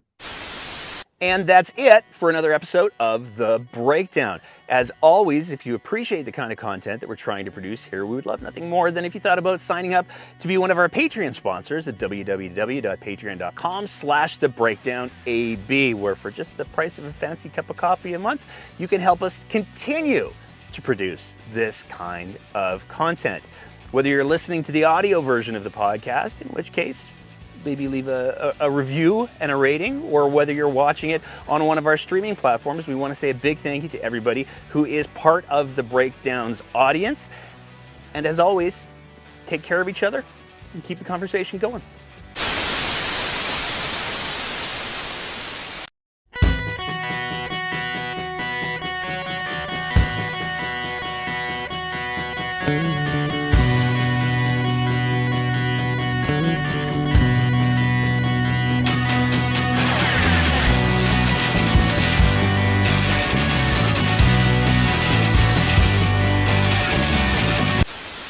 Welcome to another episode of The Breakdown. We're continuing in our endeavors, our journey, along with the rest of the province, as we explore the NDP leadership race. We're having conversations with all of the NDP leadership candidates, and we're going to continue those conversations tonight. I'm very excited to welcome to the program. I'm not going to do a big, long introduction, because if I did, I'd spend the first 15 minutes listing off all of the things that this next individual has done, and then I wouldn't have those 15 minutes to talk to that individual. So I'm just going to say, welcome to the program, Naheed Nenshi. Mr. Nenshi, thank you so much for joining us today. Nate, thanks so much for having me. I'm just going to proceed now to read a 15-minute long bio of myself in order to avoid your difficult questions for as long as possible. Let me just say, and I normally don't say this to interviewers because that's just not how it works, but I want to say to you, Nate, thanks for all the work you're doing. Thank you for your service as a public servant, but thank you for your service on the Breakdown. There has been no one who has kept this government to account the way you have kept this government to account. I think I am your most frequent retweeter. But the stuff that you've been able to do on top of your real life serving citizens has really been extraordinary. And in a time when we're losing local journalism so much, holding these folks to account is amazing. And you actually have to listen to Danielle every Saturday morning. So I apologize for that. Well, the nice thing is like there's these periods where she only does the radio show every 2 weeks, so I get like a week Only off. every 2 weeks. See, I didn't even realize that we were not subjected to that every week. Yeah, no, the breaks are precious. Well, thank you for saying that, sir. But I don't want to spend this time talking about me. We're here to talk about you. You're running for the NDP leadership. Before we get into that stuff, though, I do want to ask you to, and this might sound a little bit strange because you are a high profile figure in Alberta politics and certainly Calgary politics, but I do want to ask you to introduce yourself to the audience, anybody who's listening, anybody who's watching. Who is Ned Nenshi? Sure. Well, here we go. So I'm Nahid Nenshi, and I am running to be leader of Alberta's NDP and your next premier. I've been practicing saying that because it's been tough to have made that jump over a long period of time. But I'll tell you a little bit about me. Um, I was born in Canada to immigrant parents who had just arrived when my mother was pregnant. And so I always say that I was born in Canada, but made in Africa.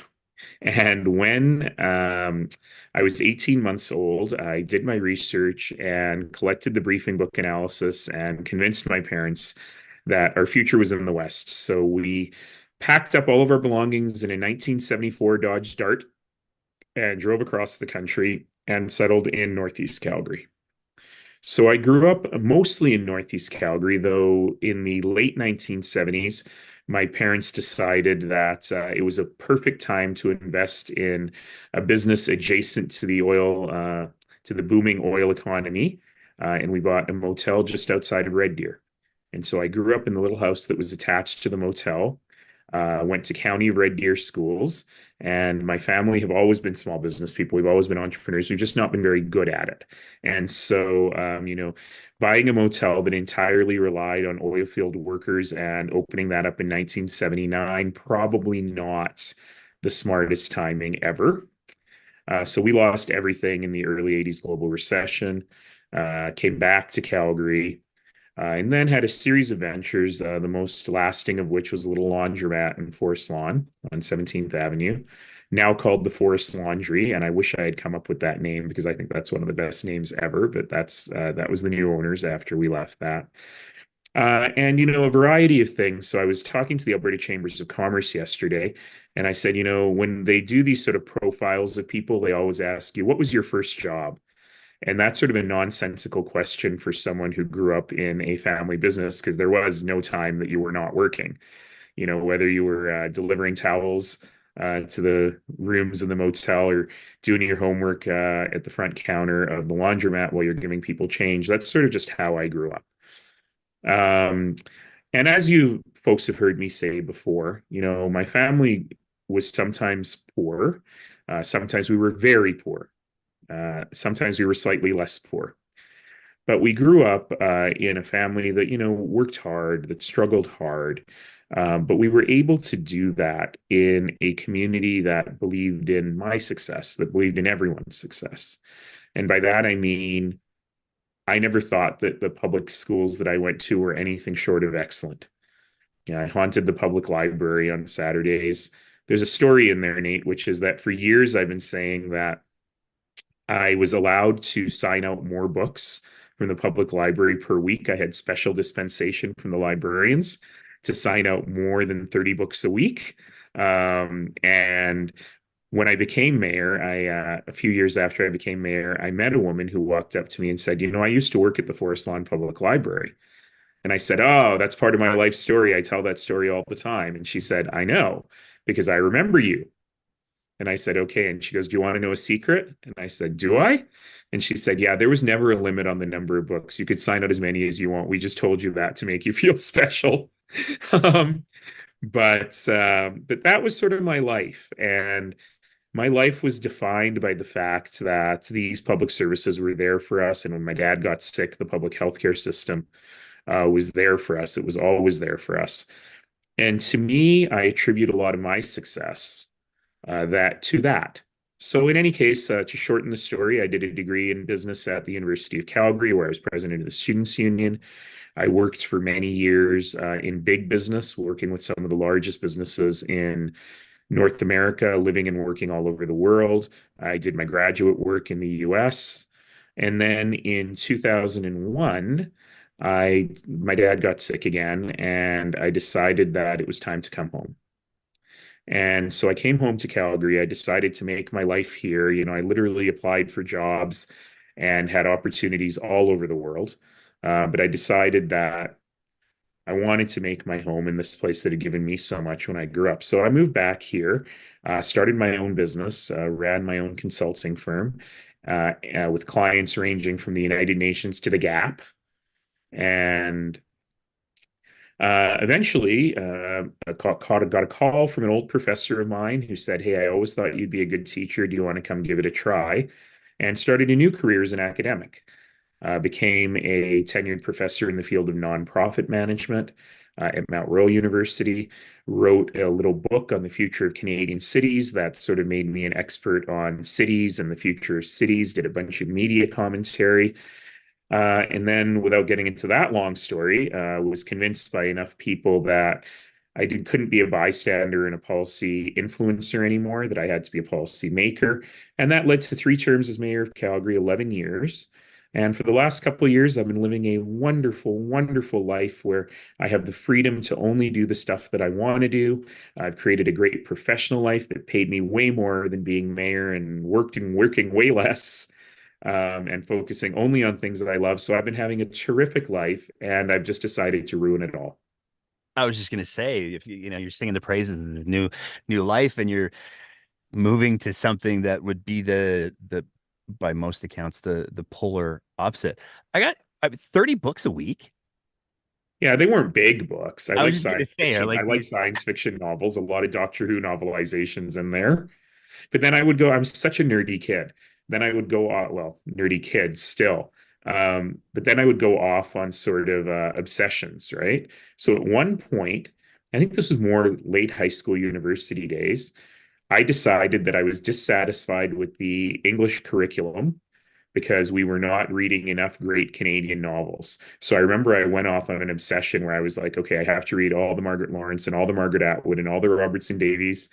And I took a very long bus ride to university every day. And in fact, one of the things that I regret is when we completely revamped the bus system in Calgary and created the bus rapid transit lines, including the Max Purple, which is called the Max Purple for a reason. That's the one that goes from East Calgary to downtown. Um, I inadvertently, in doing that and doing a huge new route design, we got rid of the 7273 Circle route, which was always my bus that took me from Marlborough to the university. It was a 50-minute bus ride, 50, and I would read on it. By the way, the point of my story is that I would read on it and people would be like, "Oh, are you an English major that you're reading all these books?" And I was like, "No, I'm a business major, but I just figured I needed to read these books." But I'm just doing that for fun. But I realized in our revamping of the bus route network that we made life better for almost everybody. And the one hypothetical person whose life was much worse because of the new, more efficient bus routes was the kid growing up in Marlborough who went to the University of Calgary, who no longer had one bus that would take him all the way there. And I was like, I screwed myself over, at least my 30 years ago self. So in any case, yeah, so that was me, and I'm still a bit that way. And getting onto that topic, I just finished doing Canada Reads for the CBC, and which was just a fabulous experience, in trying to get more people excited about reading and books in general, and also about this amazing book that I found called Denison Avenue. Denison Avenue had sold about 300 or 400 copies in a year since it came out. And once we launched it on Canada Reads, it has now been the #1 best-selling Canadian book.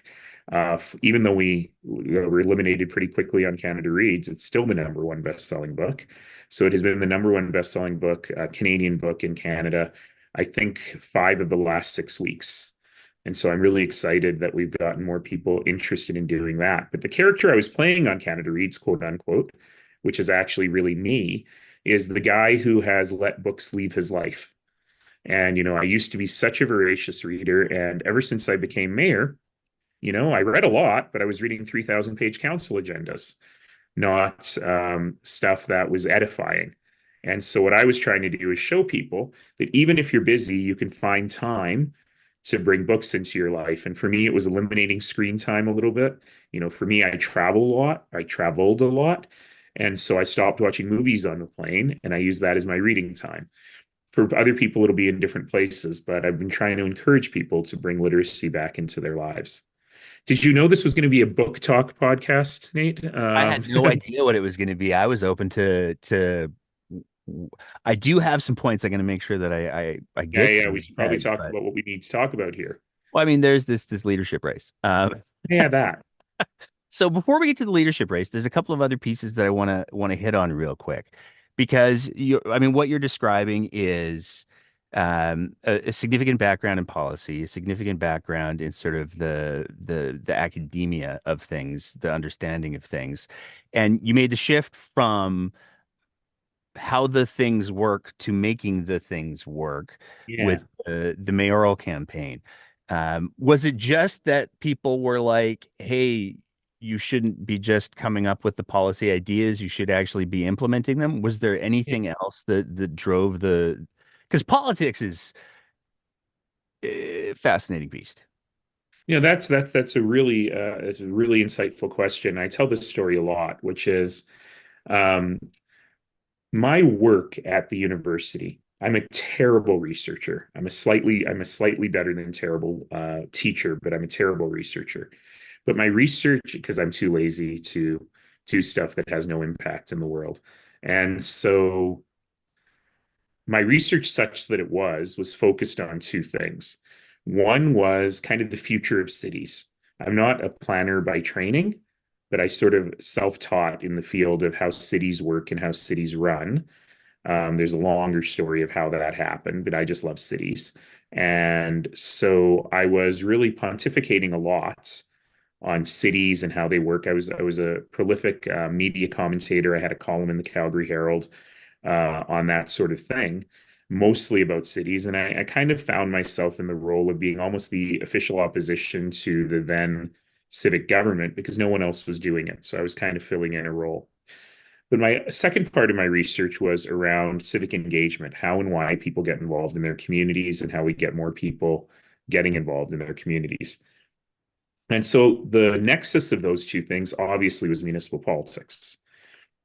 And I helped found and work with a couple of groups, the Better Calgary campaign and Civic Camp, which were really just about getting people involved in conversations about the future of their city.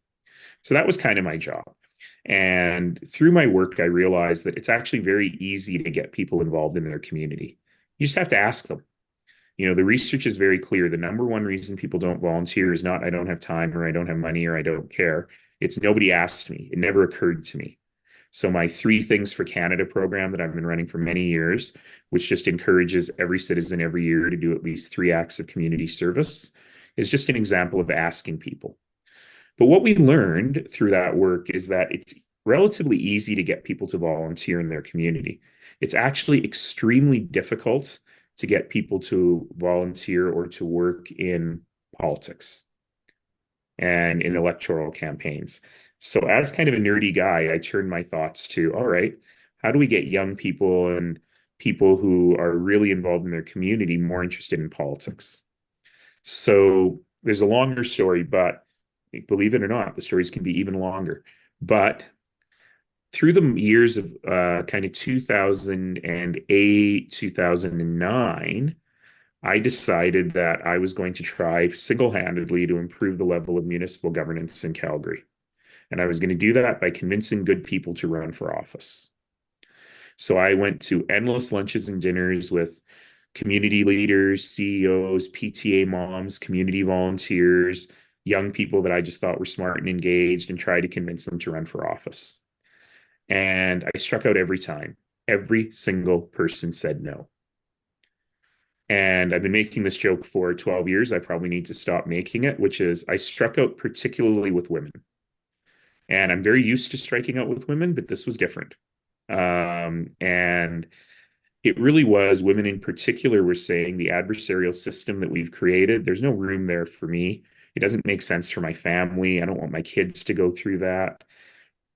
And I kept thinking, there's got to be a way to change the game, and the players make the game.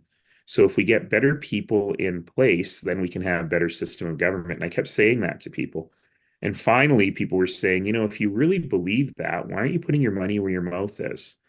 And why aren't you doing it yourself? And I said, well, I'm not a politician. I was the president of the Students' Union. I've always been around politics. But, to be a politician, you have to be good looking and charismatic. You have to kind of like people and children and puppies, decision making. I don't like any of those things. This is not right for me. I'm the guy, the nerdy guy, and the nerdy schlubby professor guy in the background who will give the ideas. But enough people said to me, you talk constantly about not being a bystander and being engaged in your community. Why don't you put your skills towards this work? So it took me does this sound familiar? It took me a long time to decide. I talked to a lot of people and I kind of went away and put my thinking hat on and thought, okay, well, I don't want to run so that people can say, thank you for elevating the level of debate and kind of tap me on the head, right? I want to run to win. I'm not going to waste my time and other people's money on this unless there's a real chance of winning. I don't want to bring up people's hopes. So we sat down and wrote a strategy. How does a guy who's not very well known outside of wonky political circles, who doesn't have any money, who looks like me, who talks like me, how does a guy like that actually win an election against people who are well funded, who've been running on this for years, and who know what they're doing? Again, does this sound familiar? So, with the exception of the well-known part. So in the end, we wrote the strategy, we executed on that strategy. And what was remarkable to me is, again, does this sound familiar? Almost from the day we launched, we found that we had tapped into something that people hadn't tapped into before, which was a real sense of hope and optimism about what was possible. Our political culture in Alberta at that time had become kind of sclerotic. It had become kind of stuck, right? And people were just willing to accept what was there. And I tapped into this feeling, not just among young people. Everyone thinks it was just among young people, but among people throughout the community, that we can do better. And somehow people figured that I could be the conduit for their hopes for the future. It's something I've taken very seriously. And in the end, 3 elections later, leaving office with super high approval ratings at the end, if you believe in such things. And I think that was entirely based on the fact that people still saw me as that conduit for the better community that they wanted. What's the beef with puppies? Puppies, children. Oh, oh. And I had to learn the number one rule of politics: kiss the babies, shake the hands, never get it backwards. But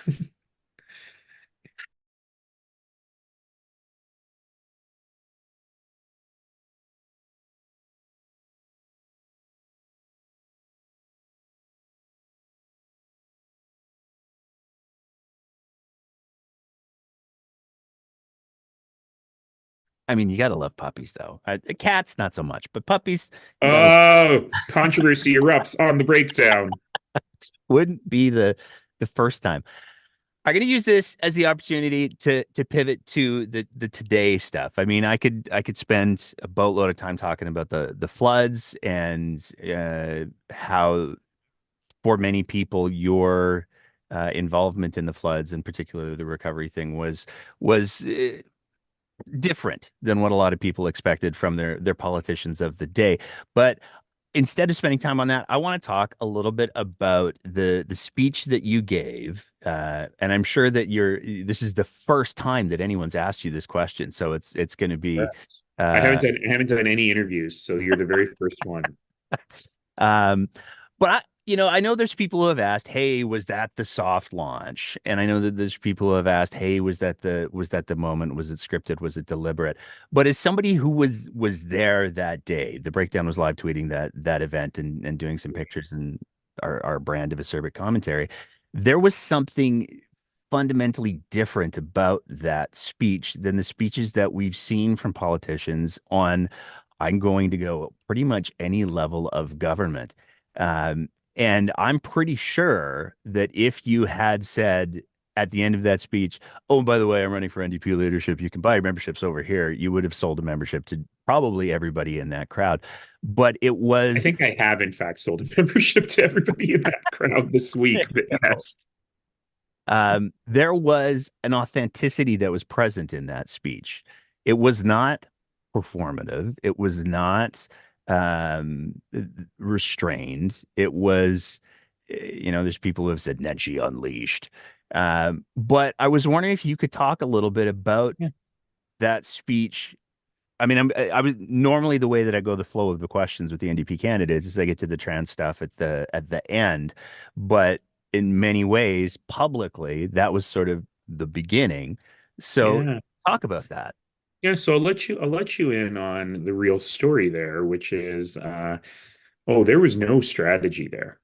None whatsoever. So what had happened is probably starting last autumn, because I'm answering the question underneath your question as well. So starting last autumn, people, well, one person, really one person, would call me every 2 or 3 weeks and say, "Want to be the premier of Alberta? Rachel Notley's going to step down at some point. You could be the leader of the NDP." And I started by laughing, and then I went to hanging up on him. But then he started talking to other people and start spreading the word a little bit. But I wasn't really interested in doing it. And in reality, he, and I'll mysteriously tell you, no, I'll just tell you who it was, it's Zane Velji, never actually thought I would go for it. It was kind of his bet, right?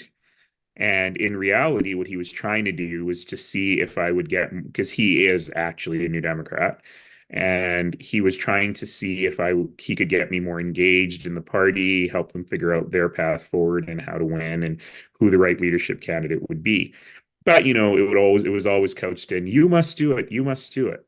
So that had been going on for a while, and I really wasn't at all interested. And in fact, I met with some of the leadership candidates, some of the existing leadership candidates. And I remember one meeting, and I remember the weather was nice. So it was probably in the early autumn, where she actually said, "Some people say you're going to run." And I just laughed. And then I met her again at Christmas. And I said, just to be completely frank with you, all these people have been talking to me. So there's maybe a 5 or 6% chance that I might want to move forward with this, but I'm always open and transparent. So I want you to know that that's going on. And we laughed about that. And then a bunch of things happened. One thing happened was when it got really, really cold in January and we were in a grid alert. As you've alluded to, I've managed a lot of emergencies in my time, for better or worse. And I know what a grid alert means. And so I thought, oh, geez, it was a Friday, it was 4 o'clock. The typical electricity peak is on weekdays between 4 and 7. And I won't get into all the details on how electricity generation works, but you have to manage the peaks. And so I thought, all right, well, I better go online and tell people we're in a grid alert. So please, even if your dishwasher is running, stop it mid-cycle. Don't use your washer dryer right now. If you can delay cooking dinner, delay cooking dinner, just for a couple of hours, and that will sort everything out. Unplug your vehicles, whatever. So, it's pretty straightforward stuff, and it's not very controversial.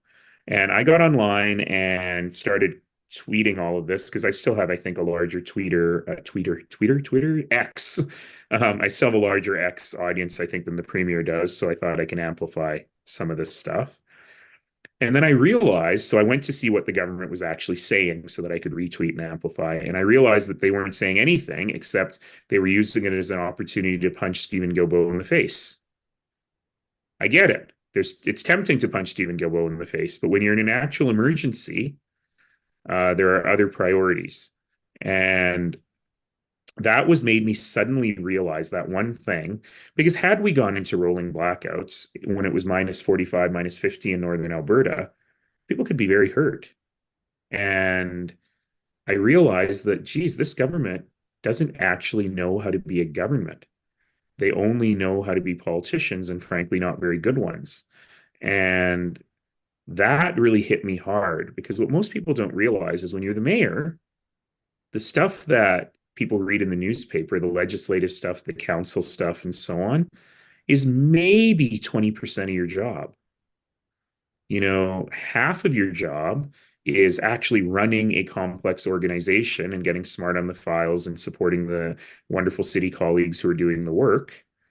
And then there's a part of your job that is a little amorphous, but it is about being the leader, showing up during emergencies, not as a politician, but as the person who can give people the advice they need, the information they require at this time to keep themselves safe.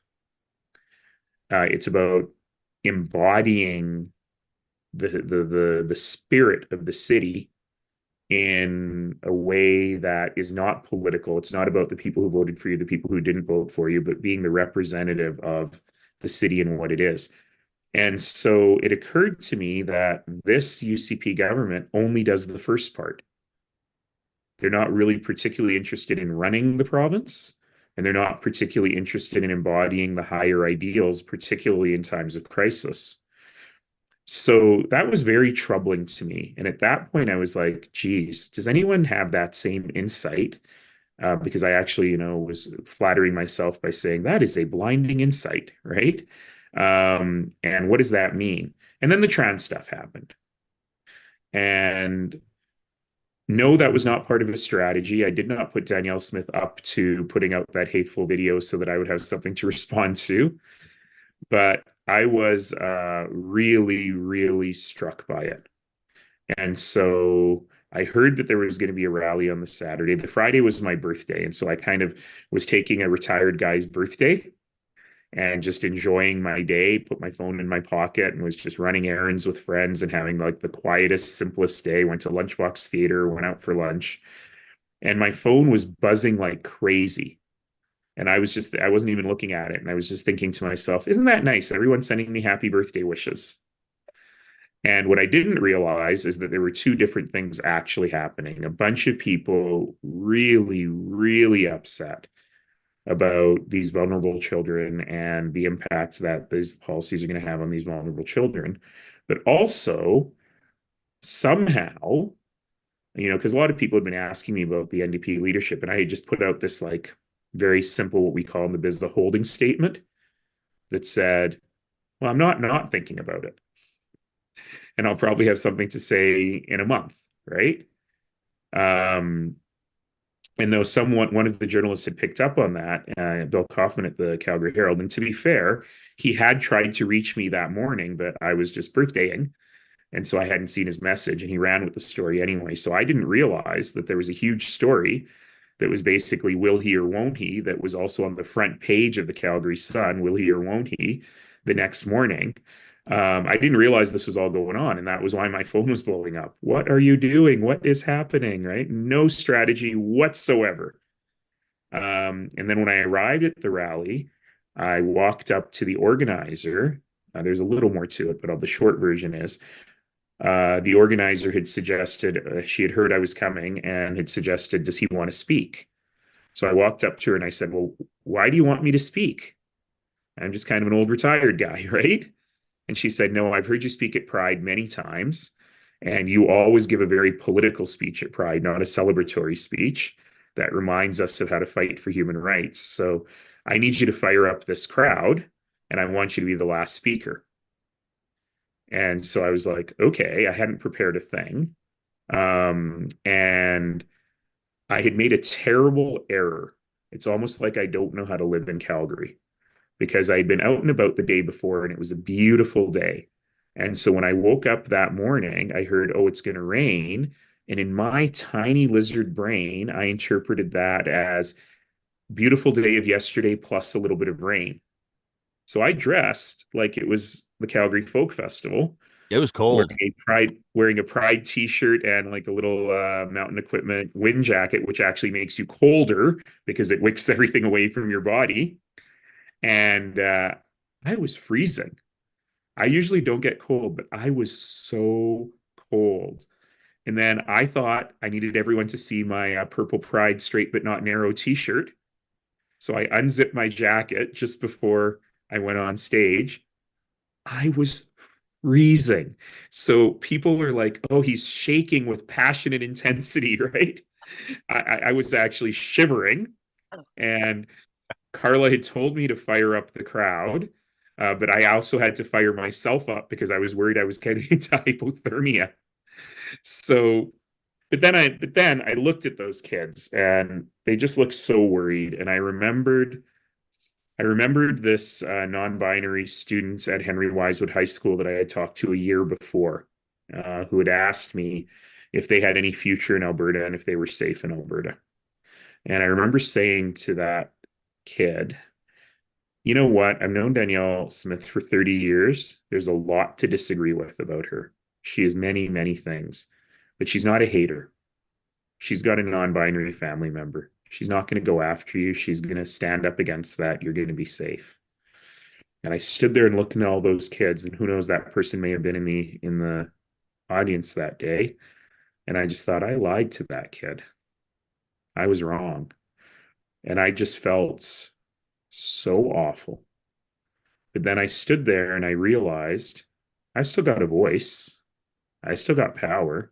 And at the very, very least, I can let these kids know that people with voices and some semblance of power are in their corner. And that's really what that was about. And so that led to and it was all just impromptu. I probably thought for 5 minutes as other people were speaking what I was going to say. And, then all the speculation started.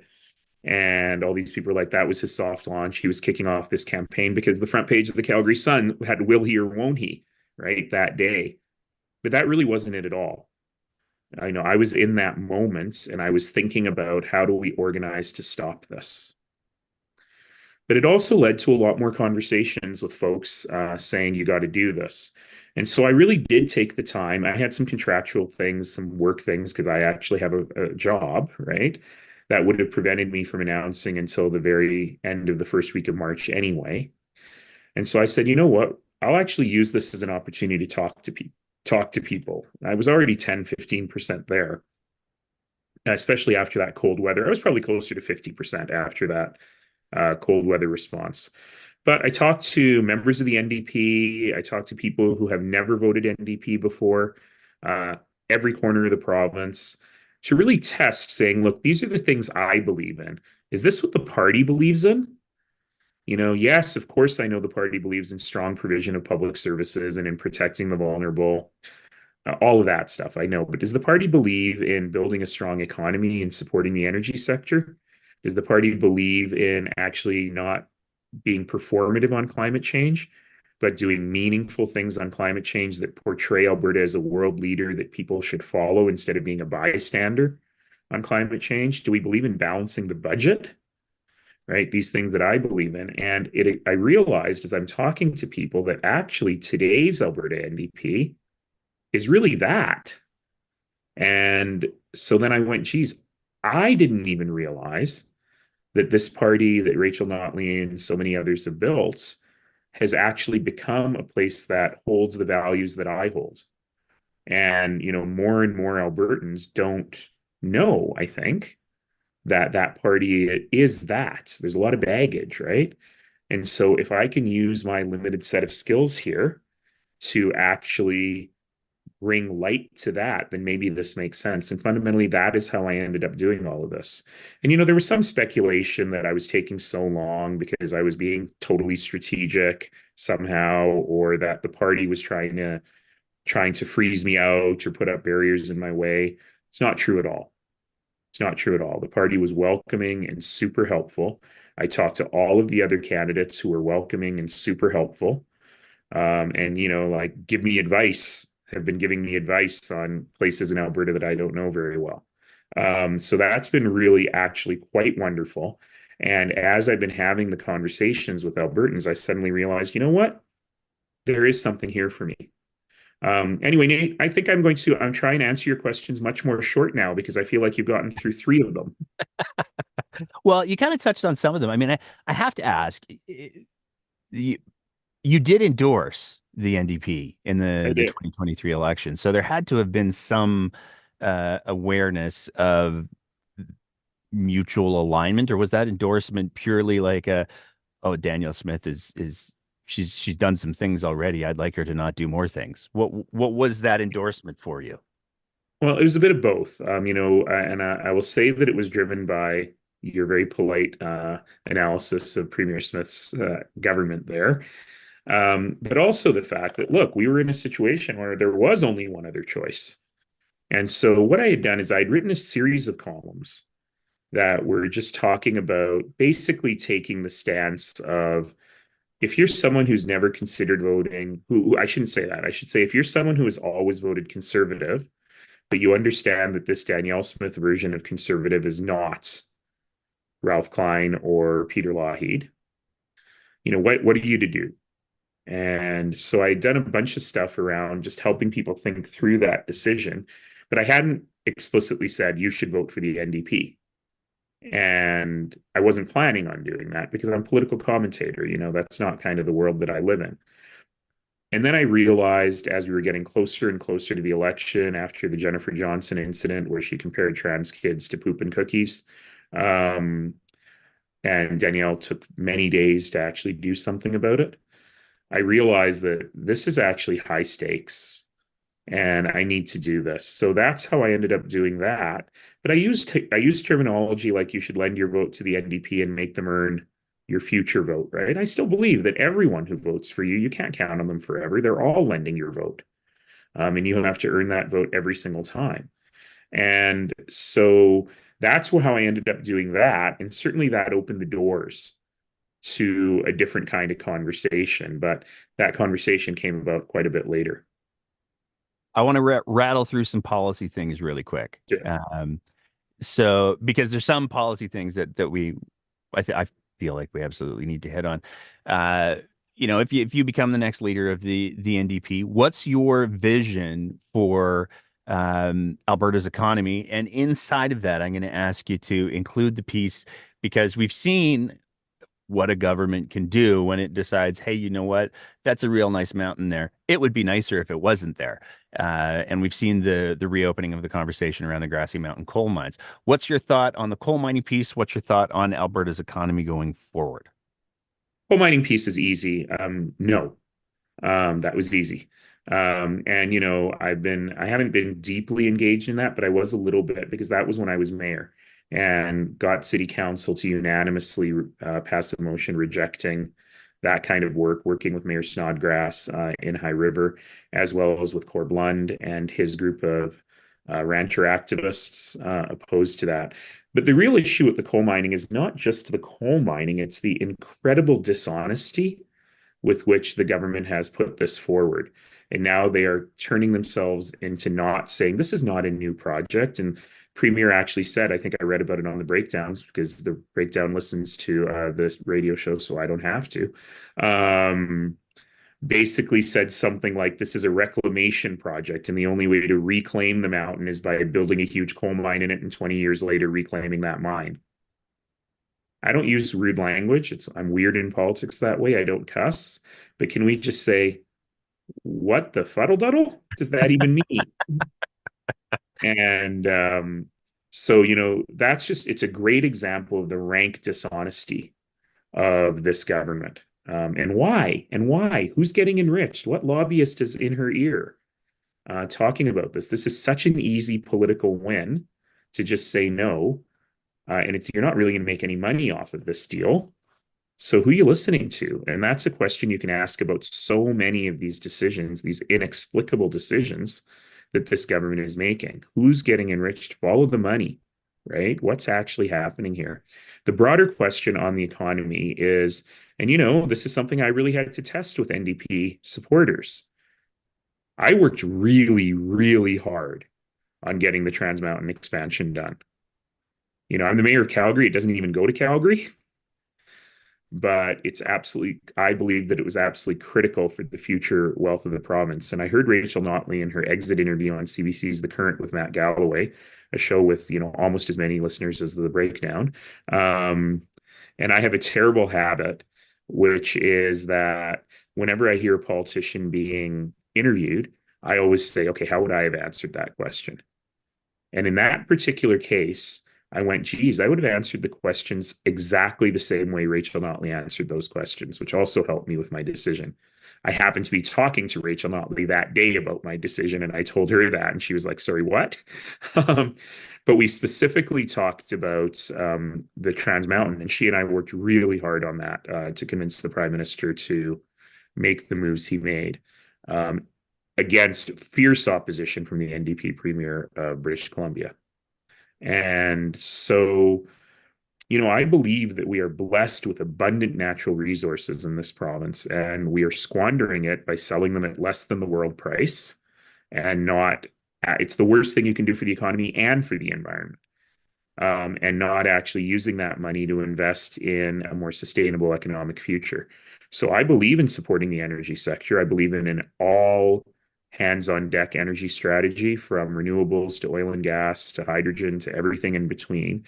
And really figuring out how to support that and not scaring away investment because we're ideologically opposed to it. This week I spoke with the Alberta Chambers of Commerce very briefly. All of the candidates did. And the point that I was really trying to make there is that business uncertainty is what kills the ability to grow the economy. So we got to support small business. We got to support small business to scale up to medium business. And we got to support big business in this province. But also, we have resigned ourselves to being bystanders in the fight against climate change. So it's being done to us. But here in this province, we've got the smartest engineers in the world, many of whom are working in the Canadian energy sector. We really need to be at the cutting edge of innovative ways of supplying energy to the world that are environmentally sustainable. We need to be at the front of that rather than seeing it as something that's done to us. And so building out the economy really is about ensuring that we are a beacon of innovation. It's investing in post-secondaries, working with businesses on private R&D, not putting all of our eggs in one basket of carbon capture and storage. And right now, this government is actually way behind industry and innovation. The industry is way more innovative. So, we have a premier who continually says, we want to be net zero by 2050, and then continually says no to every single action that would make us net zero by 2050.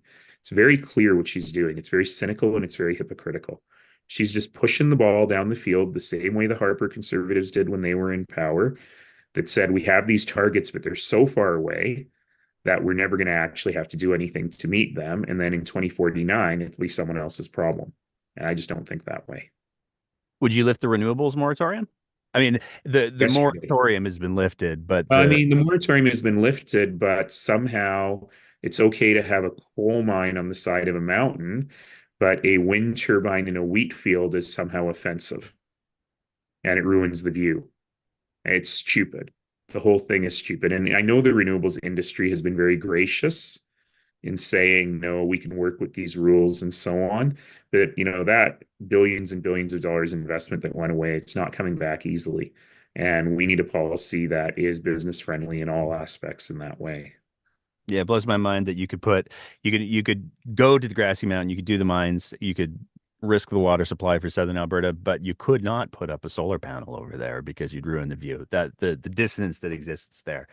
I've only got you for a couple more minutes, so I want to make sure I hit on this part. Housing and the houselessness crisis. We've seen some very aggressive moves from the UCP in regards to, I mean, the city of Edmonton, but really, it's the UCP that's very clearly driving the bus on that one towards the houselessness crisis, towards encampments. What are your thoughts on that piece? As some folks, at least in Calgary, might know, I made the centerpiece of my third term as mayor, Calgary's creating Canada's first community-based action plan on mental health and addiction. So you asked two very different questions. One is about vulnerable people, and one is about housing. And homelessness or houselessness kind of spans both of those things. And one of the challenges that we've really got here is on the front one, we've got this Alberta model of mental health and addiction. And one thing I really give a bunch of praise to the Premier and her Chief of Staff, Marshall Smith, for is the work they've done on treatment, which is, Canada leading, having funded treatment beds that you don't have to pay for, building out recovery communities. That's good. That's good stuff. And I'm not taking anything away from that, because for the people who need it, to have it available at the moment you need it, it's part of our mental health strategy. It's really important. But I also have to remorsefully and sadly call the Alberta model the failed Alberta model, because more and more people are dying, more and more people are experiencing social disorder. And the third element of Calgary's action plan is staying safe, and that means both people with mental illness or suffering from addiction need to be safe, but it also means that everyone in the community who encounters those folks needs to be safe. And we have failed at that. We're doing better in Calgary than in Edmonton, I think, but we have failed at it. And so we have got to figure that piece out. And look, I'll lay it on the line. Encampments are an example of a broken system. There have always been encampments. They've usually been hidden away. They're usually not in your face. And in some cases, we do have activists who perhaps have used the encampments for their own means. And I hate that because I feel like that is using the vulnerable people. Because for some people, that's just a life choice that you've made. Maybe you've got a pet, maybe you've got a partner, maybe you can't handle shelter life, right? But to have huge encampments in the downtowns of all of our cities, right? That is a policy failure. And we owe it to the people who live in those encampments to figure out a way they can have a better life. That's critical. And so I'm not opposed, frankly, to the Edmonton Intervention Center model, right, which is really a one-on-one focused model to work with people to say, all right, what are your circumstances? What do you need? How can we help you? The problem is that it has been caked in this huge ideology of there's something wrong with you and you're broken, and we're only helping you begrudgingly because we don't want you living in that tent that we have to see every day. So so it's not even, and I'm sure that the people who work in that intervention center, whatever they're calling it, are great people who are public servants who are really trying to help folks. But it's hard to escape the overall image that we're just trying to clear you people out because you don't belong in our downtowns. Now, out of all of that, and I've done a ton of work in, 10-year plans to end homelessness. I was part of the National Housing Accord this year that developed a series of recommendations around housing and not just increasing supply, but increasing sustainable and affordable supply of housing. There's a whole bunch of things. I don't need to get into them with you now around housing. And the one thing I'm nervous about is now that everybody in every political party has agreed that we need to increase the supply of housing, we need to make sure we're not just increasing the supply of unaffordable, unsustainable housing or housing that people can't afford to stay in once it's built. So there's a whole bunch of work to be done on that, and that has to be part of a really comprehensive housing strategy. And right now, I think the provincial government just doesn't have it. I got to ask, you talked a lot about safety. You just ended by talking about the supply of housing. One of the things that the evidence has been very clear on, and certainly there's no shortage of first responders who have raised concerns about this, as well as community outreach groups who have raised concerns about this.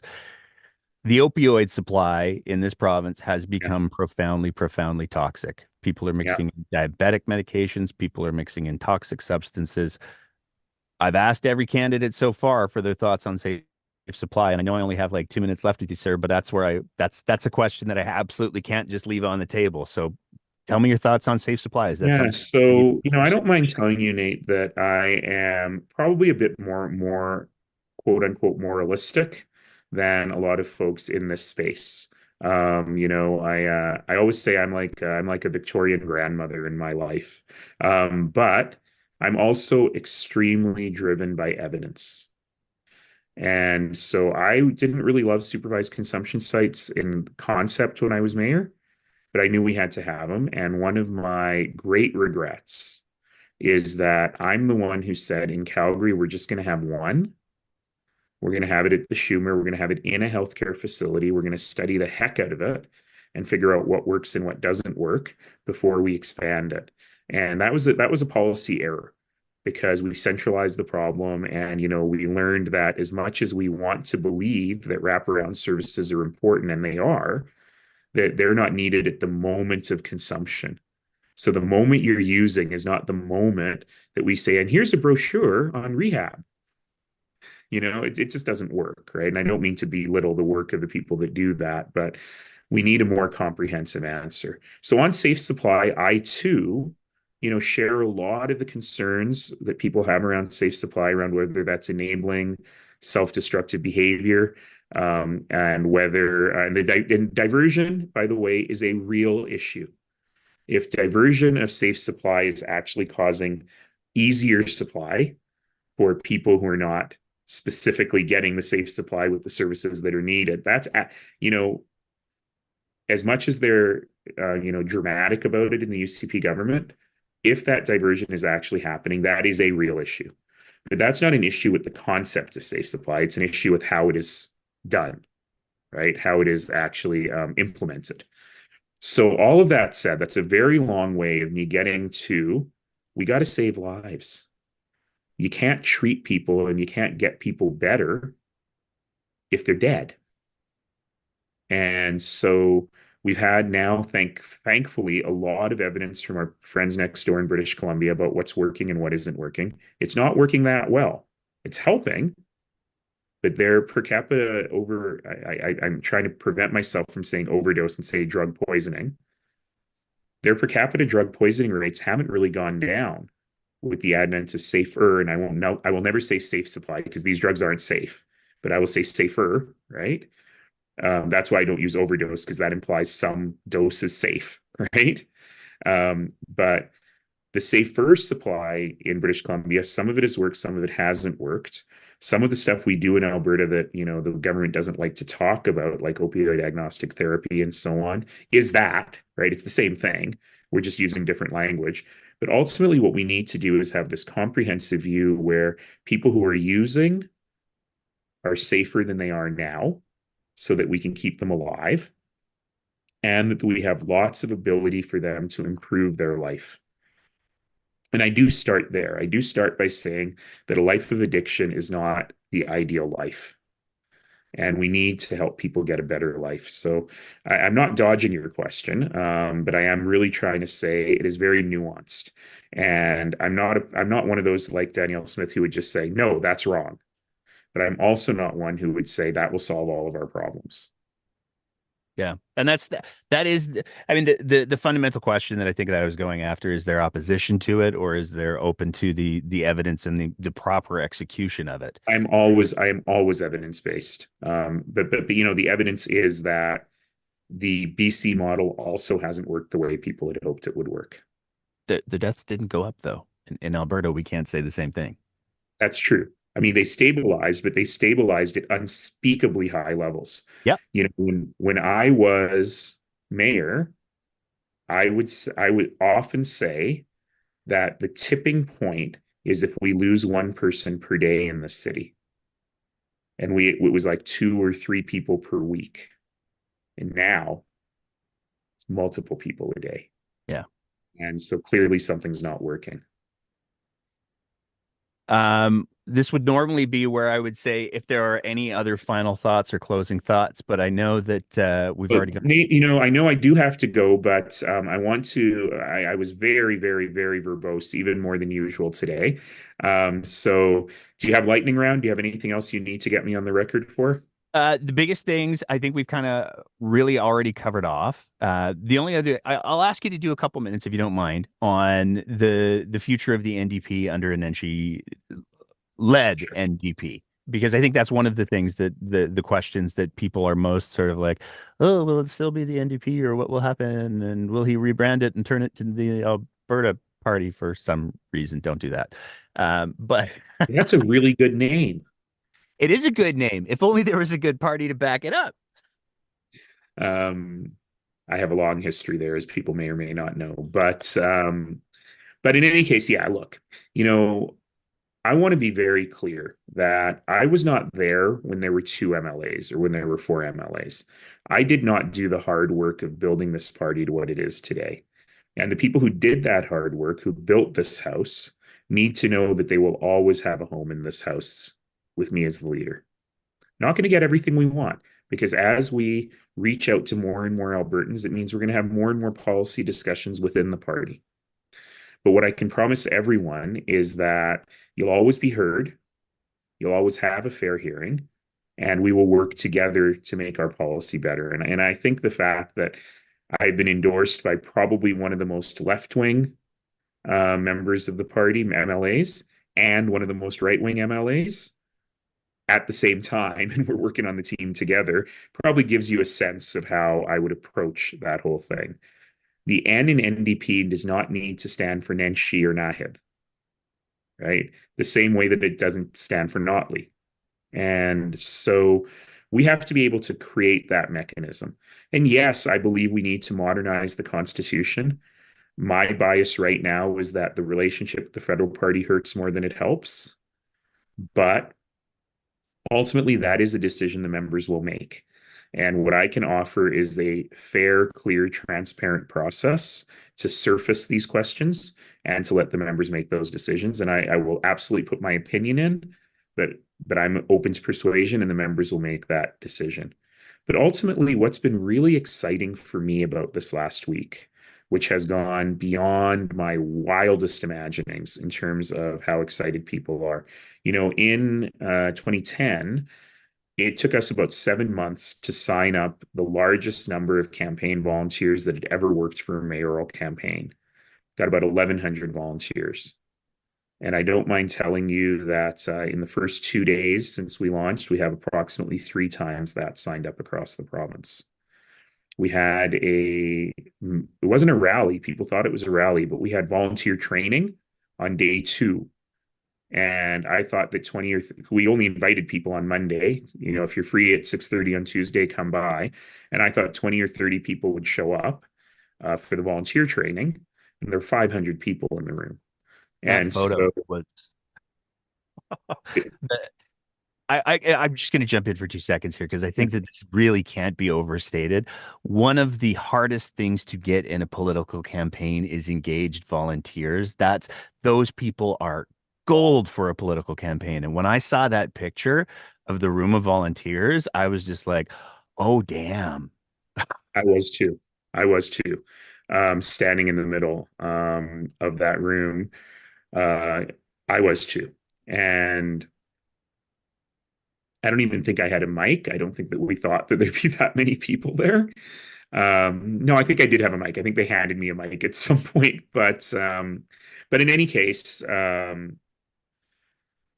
that's not because of me. That's the thing that people need to realize. It's not because I'm so good looking and charismatic and people flock to me. Look, I'm good looking, charismatic, but no, I'm not. But what it is I maybe inadvertently tapped into something, which so many of those folks told me in that room was NDP hardcore. There are some in Calgary. It was a bunch of Team Nenshi Purple people. It was a bunch of people I've never met before. And the single most common thing I heard was, I've never bought a membership in a political party before, but I bought one for you for this. And the real feeling there was simply that people were feeling a sense of hope and optimism. For better or worse, our political discourse over the last, probably since about 2015, 2016 in this province, has been very negative. It's been very divisive. It's been grasping and clutching and defensive. So it's been, every seizure mentality, everyone is against us. And we're against Ottawa. We're against environmentalists. We're against foreign influence. We're against. And I probably overthought it. But there is a reason that my campaign slogan is for Alberta, for all of us. That word for is really important. Little tiny 3-letter word. But that is trying to remind people that we are blessed to live in one of the best places on earth. Abundant natural resources, abundant human resources. It's been a beacon for my parents and my family, and to people from every corner of this broken earth to come here and make a great life here. We're one of the wealthiest places in the world. How is it that one of the wealthiest places in the world, if my mom had chest pains right now, I would stop and think, should I phone 911 or should I just go to the hospital myself with her? Because I don't know if there's enough ambulances out there. How does that happen in one of the wealthiest places in the world? So just because of who I am, and listen, I will call out Danielle Smith every day of the week. People know I'm not afraid to be pugilistic. But I also have tapped into something bigger about what people want for their families, for their kids, for their grandkids, for their communities. And to me, it was such a beautiful day when I was physically, weather-wise, it was such a beautiful day when I was standing in that room talking to those 500 people. And I said, to me, this feels like when you're in the mountains in the springtime and you hear a crack and the water starts to flow. We've been through this long, long, long UCP winter. And so the question is, now that it's cracked, now that people are feeling in their hearts that something better is possible, how do we capitalize that? How do we build on that? And how do we build for Alberta for all of us? And if I can be the conduit for that, then I'm blessed to be able to do that. I want to thank you for taking the time to chat today, sir. We've gone well over the time. I'm sure that there's your comms person is in the corner right now pulling their Well, no, hair. I'm in my messy bedroom, which is why you get green screen me here.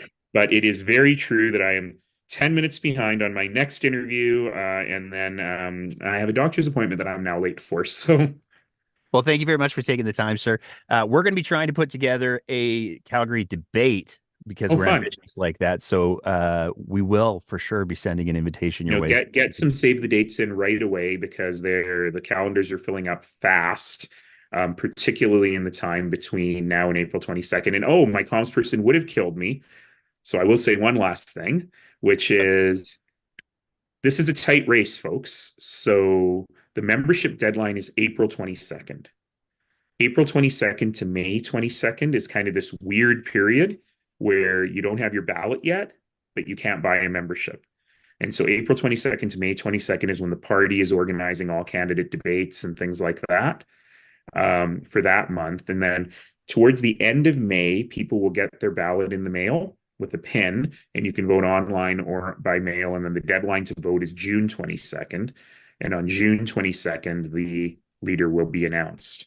So if you're interested in getting involved, you have till April 22nd to buy your membership. So go to nenshi.ca and pick up your membership and join the thousands of Albertans who've already done so.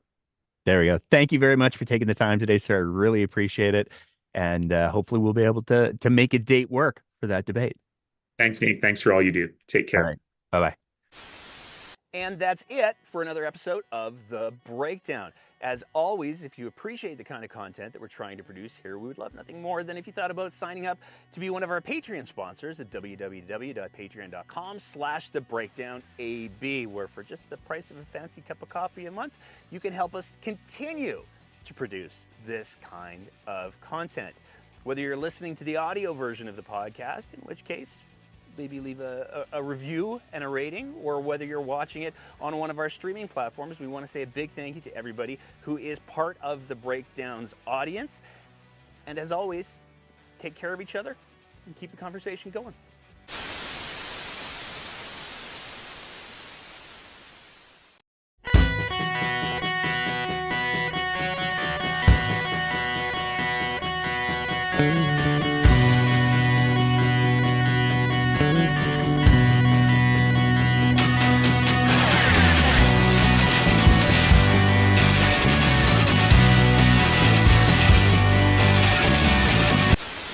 Welcome to another episode of The Breakdown. We're continuing on in our march through NDP leadership candidates. I'm really looking forward to the conversation that we're going to present tonight. We're recording this for the record on March 19th, 2024. It'll be up after that, but I like to say the date in case the province bursts into flames in the next few days. And we don't talk about it for some reason. Everybody's like, oh, how come you didn't ask him about the province blowing up?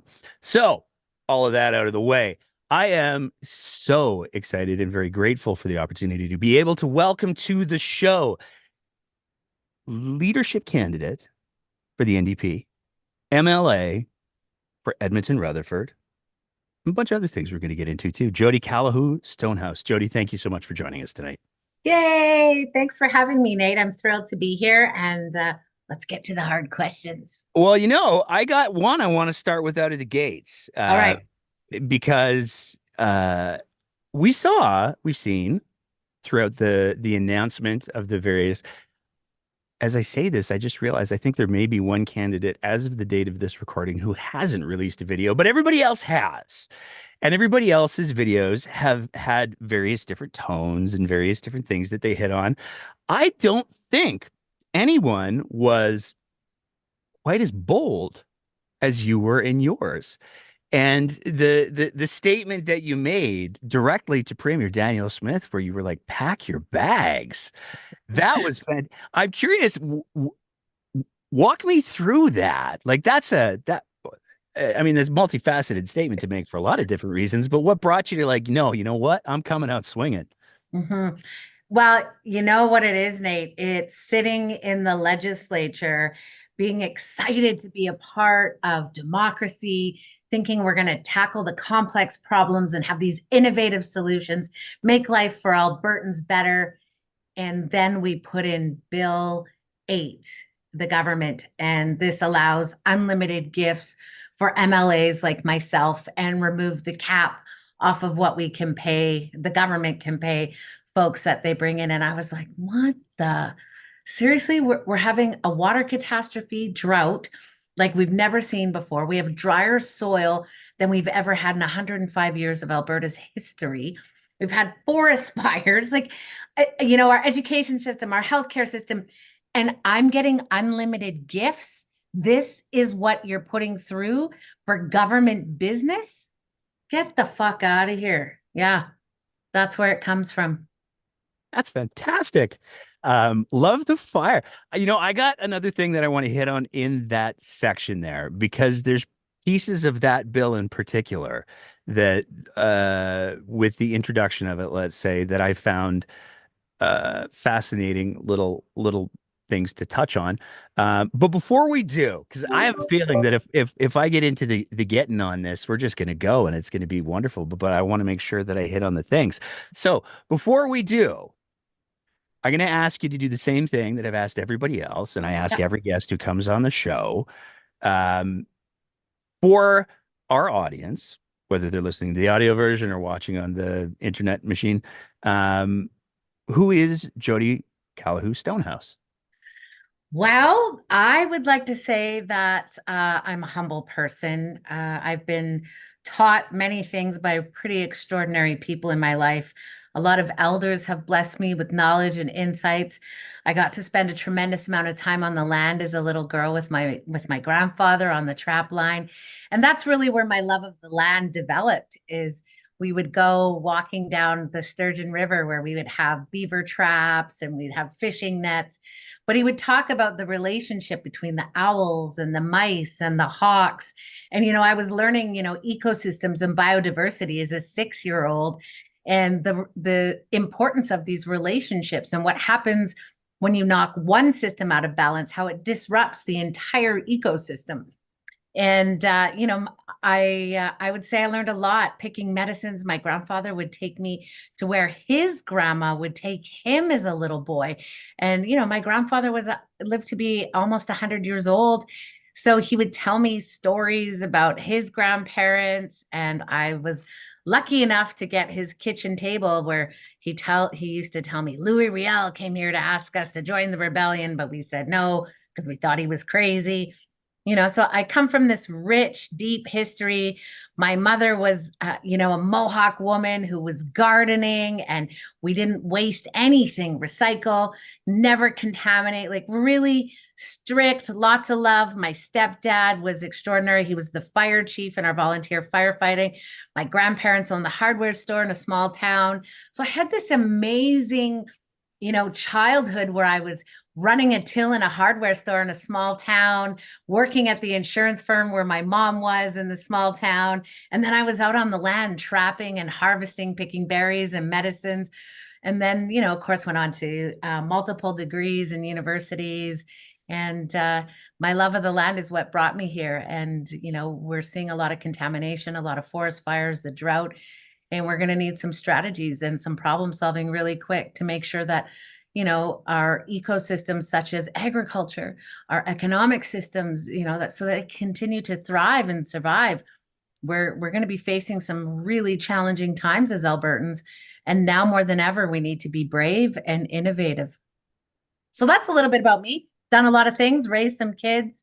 I'm grateful for my life, grateful for the teachers who've blessed me. None of my knowledge is my own. It's just all these things and gifts that people have shared with me and presented with me over the years. I don't bring anything special to the game. I just bring what I've been lucky enough to learn from the wise old people. I gotta say, I love the enthusiasm with which you're talking about your family, you're talking about your history, you're talking about the trap line and all of that kind of stuff. And then you just kind of pepper in there, and there's a couple degrees. But really, let's talk about the other stuff. Like that's I have to ask because if I didn't, I'd get in trouble. Uh, I think that's just so cool what you just did there. But what are the degrees in? So I went to MRU first. And so I studied specifically, I looked at genetics and I looked at FASD and THC, cocaine, marijuana in the brain. So I studied children with developmental disabilities in community rehabilitation. And so then from there, I went into a BA of Native Studies. And then from there, I went to a Master's of Science in Resource Economics. And then I went to study Indigenous legal theory under John Burroughs and Dr. Val Napoleon at the University of Victoria. Came back and built the Indigenous Legal Lodge at the University of Alberta. So, because Canada is a multi juridical state, we have legal pluralism, we have common law, civil law, and Indigenous law. So, how can we talk about jurisdiction and authority looking at law through multiple lenses? And so that's a little bit of the work.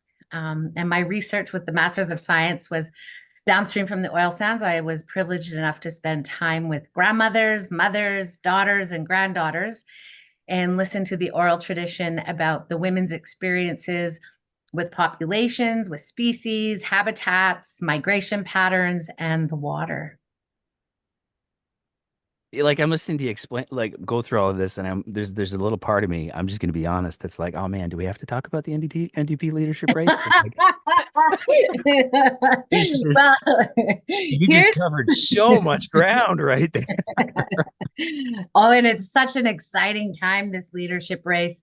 I'm just so thankful to stand along so many incredibly brilliant leaders who believe in change, who are standing up to make Alberta the best possible place. And I'm just really humbled and honored to stand with such extraordinary folks and ready to debate with them.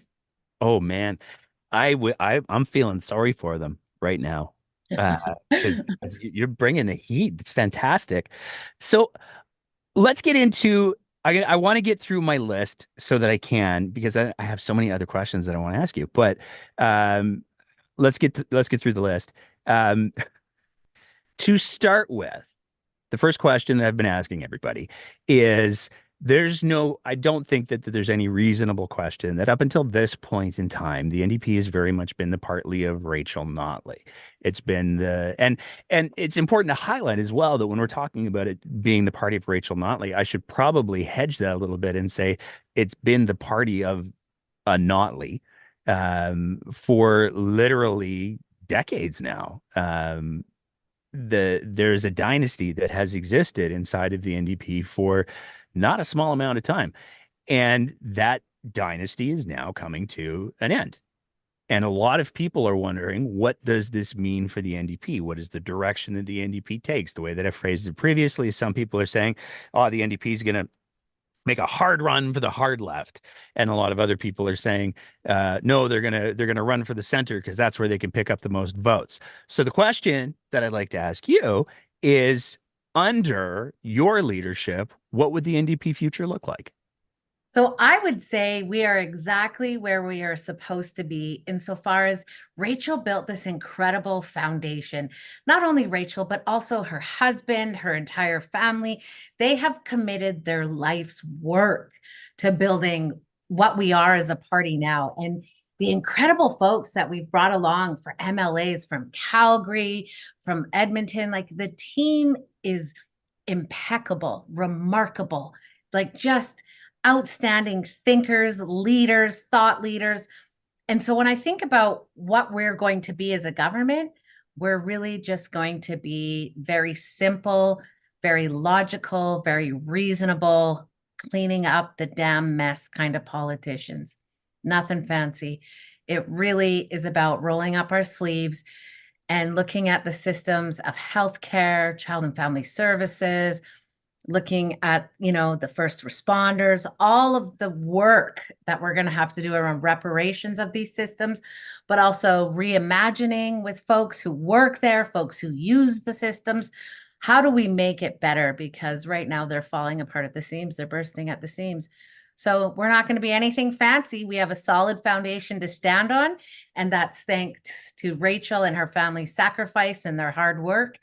And so in honoring that work and that commitment to Albertans, to the NDP party, is to build on it, to strengthen it, and just get our sleeves up and get to work, get cleaning up the mess. Okay, speaking of cleaning up the mess, I'm going to use that line as my pivot point to the questions on economy and energy. So there has been a let's go with tension at times between the NDP and where some people believe Alberta's economy and particularly Alberta's energy economy is supposed to or going to go.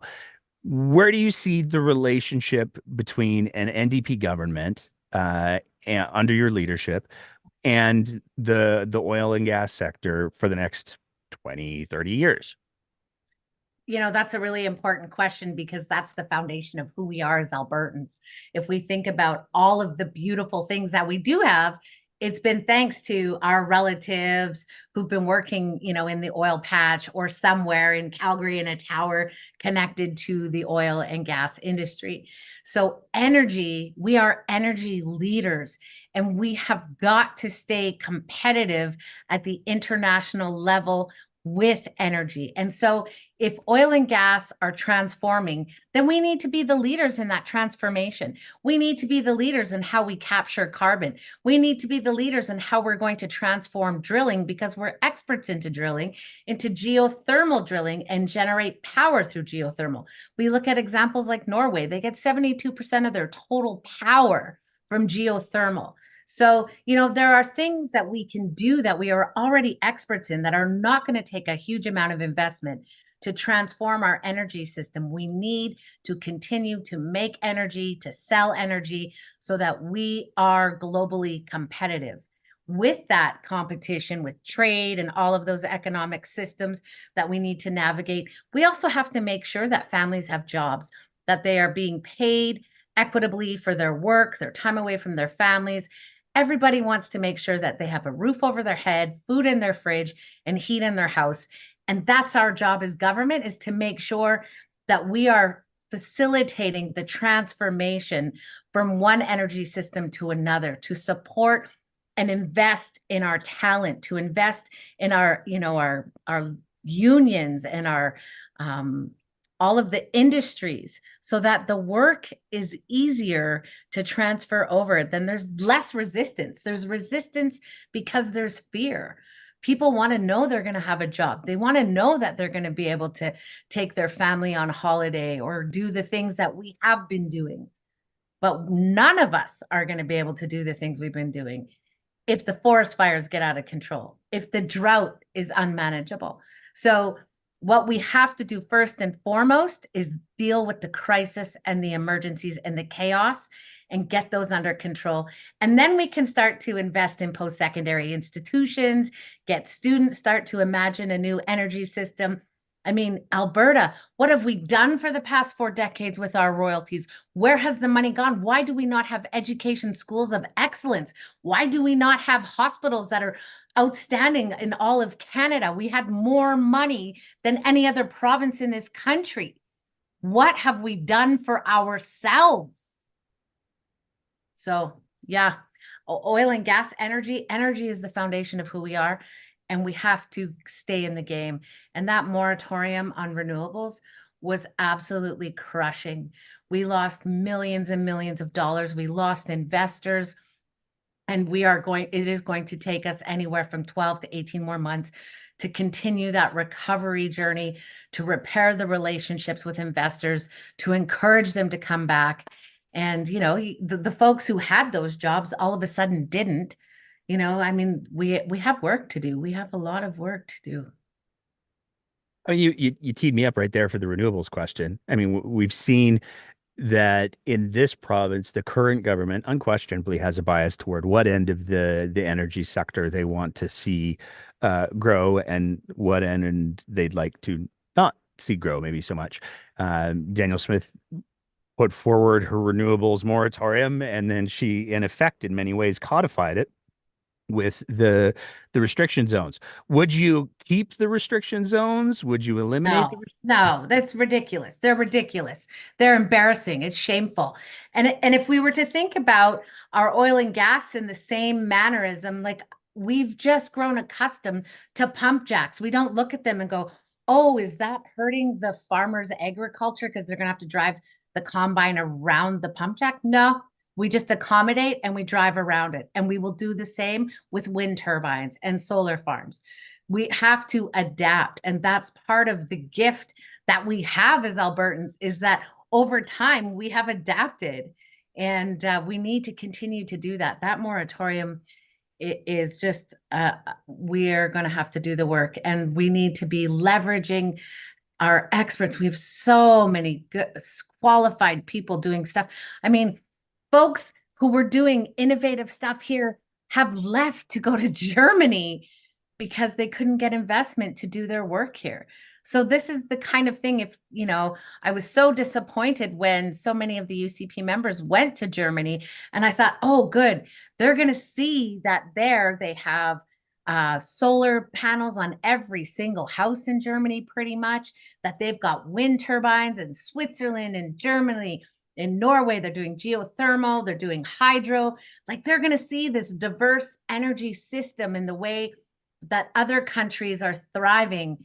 And, you know, that wasn't the case, unfortunately. And then they took, you know, 140 people to Dubai, which is a complete and total utter waste of money. And we just see these decisions compounding, waste after waste after waste. And you think about education, the teachers, you think about the firefighters, you think of, you know, there's so many places we could be investing in Albertans rather than these poor, frivolous decisions that are just causing great harm and chaos in our province.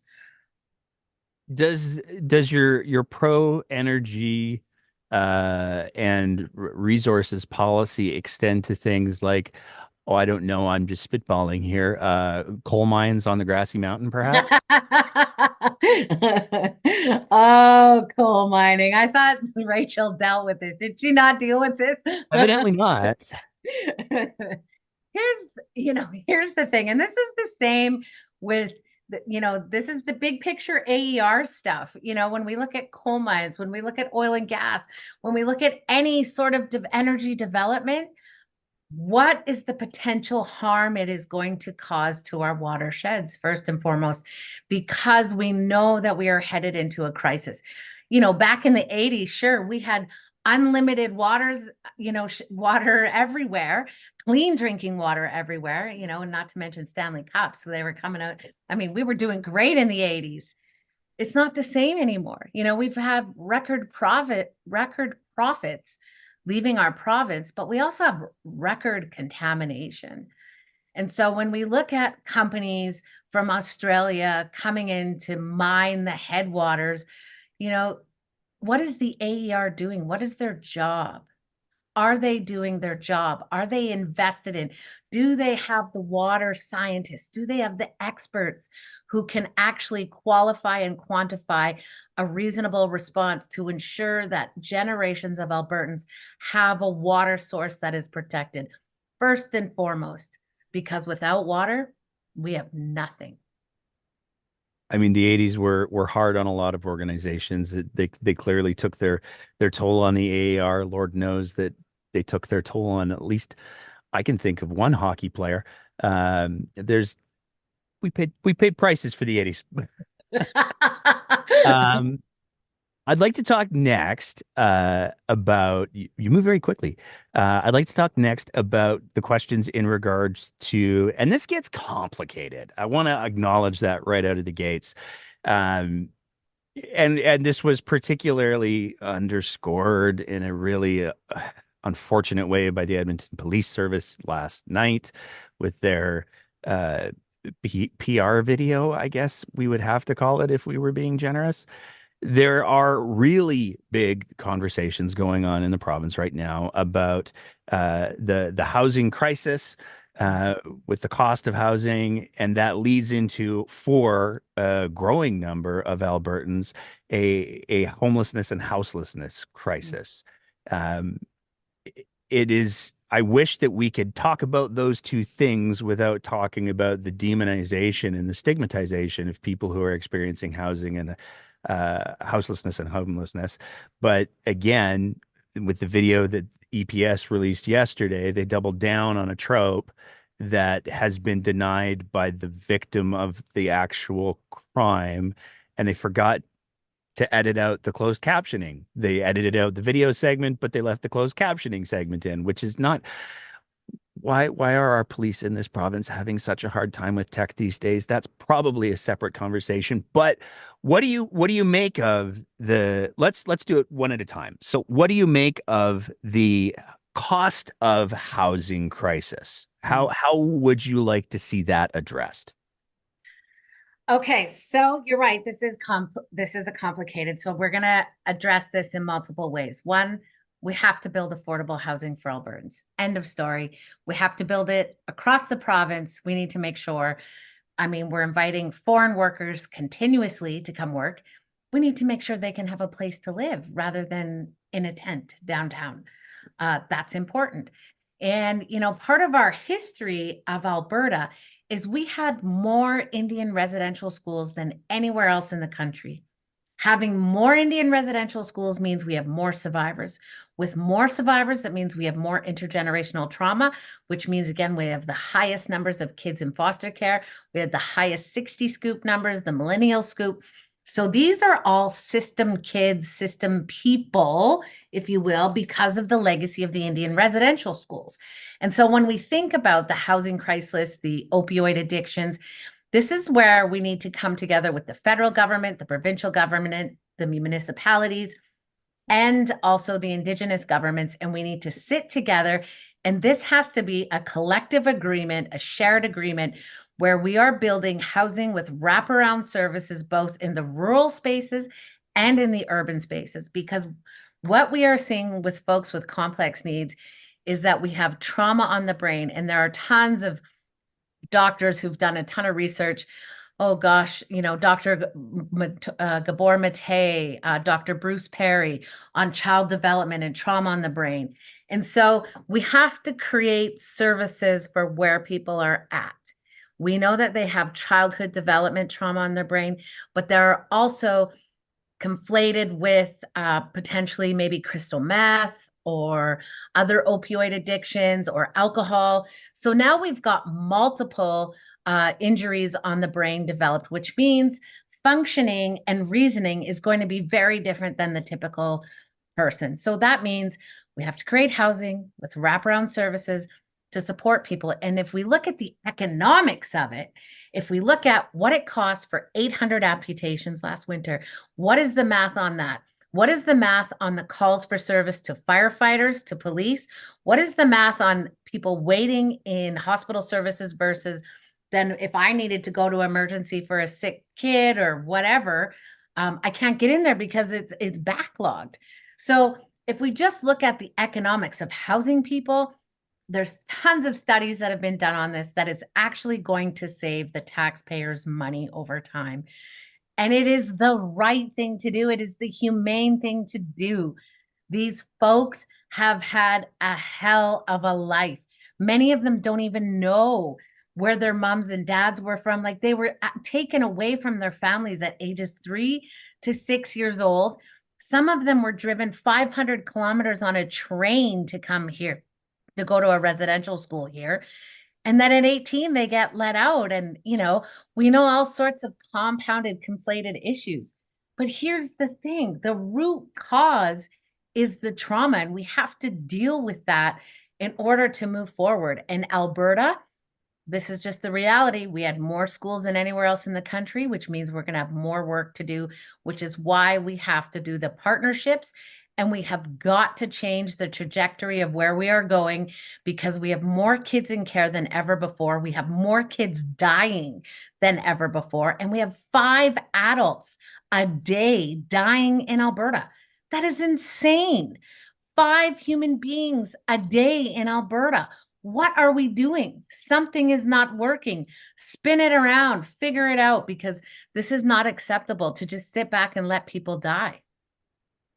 When you say wraparound services, I have no doubts that right now, if you were to say to, I don't know, let's go with the Premier of Alberta, we need wraparound services in housing communities, she would say that's exactly what we're building. I'm curious for your take on the current provincial approach, sorry, of abstinence only based treatment. Um, I could see you're laughing already, so I'm just going to let you go. What are your thoughts on that? Well, I think with what I've learned with my own kids who I've been blessed to adopt out of foster care as they aged out and, got them off of some pretty awful addictions and worked with them and supported them, is that every single person I've supported on their journey through recovery has their own journey through recovery. There is no one prescriptive way to support someone in recovery. And to be honest, I've spent a tremendous amount of time downtown in Boyle Street volunteering for many, many years. And, there's one woman, especially, I'll never forget. I was maybe 25 at the time when I was spending time with her. And I just asked her, I said, why are you cranked by noon? Like, why are you? Because she was just this beautiful speaker and she was, I just didn't get it. I was like, why, what's the deal? And then, she tells me that her house burned down with her 5 children in it, and she was the only survivor. And I thought, well, what right do I have to judge? If that were me, I probably would be annihilated as well. So, I think we have to think about people's liberty and choices.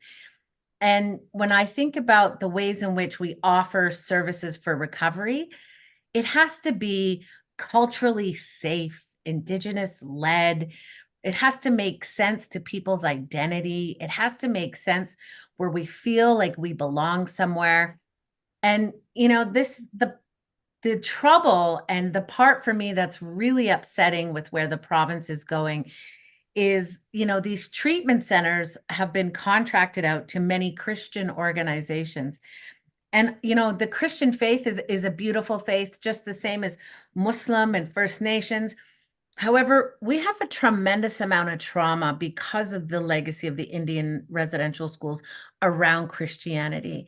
And symbols like the cross or nuns and priests or the Bible, those signifiers of Christianity are often triggers of people's trauma. And so, we're building these centers where you do not get to leave. They're locked in these compassion treatment centers. There's not a lot of compassion when you don't have the liberty to come and go as you choose to. And, what I know about addictions is the better your life is, the less likely you are to use. The more you belong somewhere and have a purpose and are loved, the less likely you are to use.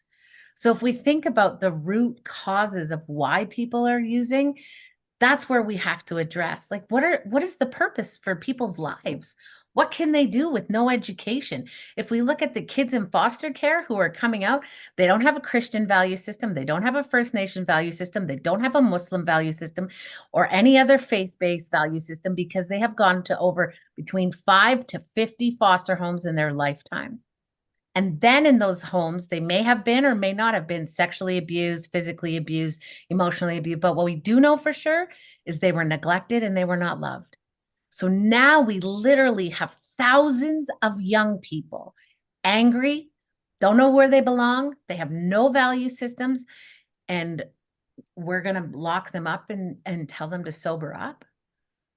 I think there are better ways to do this work. You brought up the 5 deaths a day. Mm-hmm. And, I don't think that any first responder or any ER physician or nurse or anybody who has any exposure to the people who are in the throes of addiction, particularly when it comes to people who are dealing with addictions associated with opioids. One of the biggest causes of death is now not so much the opioids themselves, but the toxicity of the supply. This is a highly contentious and highly emotional issue. Several other candidates have acknowledged as much, but there is no question when we're seeing people buying what they believe to be our opiates being cut with diabetic medications and being cut with other toxic compounds. Well, diabetic medications are not toxic compounds, to be clear, but cut with toxic compounds is how I should have phrased that. When we're seeing that go on, there is a conversation that's going on around safe supply. So given that any policies that the NDP would ultimately bring forward would be a result of the policy conventions that y'all have, what is your personal stance on safe supply? Would you advocate for a safe supply policy at one of these NDP policy conventions, or would you advocate against one? So I wish I had a yes or no black, white response to that. What I do know is really important is that we have to have harm reduction, community-based, Indigenous-led programming and services. And so I think it's going to be really important that we watch the data coming out of BC, coming out of Alberta, because we want to make the best informed choices. We also want to look at what's happening in San Francisco and other places in the world and look at other models, the Portuguese model, right? And figure out what is working in some places and how might we adapt and modify that to work here in Alberta. I'm not sure that there's a one right answer. I think we are going to have to try multiple strategies because it is just so crippling and terrifying, the reality that folks are facing. And not only the lived realities that people are immersed in with their addictions, I also think about the first responders. Psychologically, emotionally, spiritually, bringing people back to life over and over. I can't even imagine, but I'm sure it has impact on people's well-being. And, this isn't something they had to manage 10 years ago or 15 years ago. And so we also have to invest in our first responders. We haven't done that very well. We haven't invested in how we respond to this kind of trauma, this level of addictions. What is the healthcare system going to look like specifically around opioids and addiction? And we're going to have to invest money in research and collect data. And then we make the decisions together. It's not just a one vision, one right answer. I think there's going to be multiple strategies that we're going to have to use. I'll rephrase the question then. Yeah. And I don't disagree with you, to be clear. When I ask the question around safe supply, I'm not saying, and that's the only thing we do, because obviously that wouldn't yield any sort of, probably less deaths, but in regards to, helping people extricate themselves from addiction, probably not so much. But, there are people who are making the argument that if you take a look at the death rates in BC, they are not seeing the same sort of massive growth that we're seeing here in Alberta. And BC has introduced, in measure, something of a safe supply program. There's certainly many people who would argue that the IOET program that exists already in Alberta is a form of safe supply. So the way that I'll rephrase the question then is, if there was compelling, reliable evidence that was presented to you that said, hey, we can save, of those 5 people a day, we can save 1.5. Would that be a policy that you would advocate for? Would that be a policy that you would say, I'm going to leave it to the membership because, yeah, a hot potato?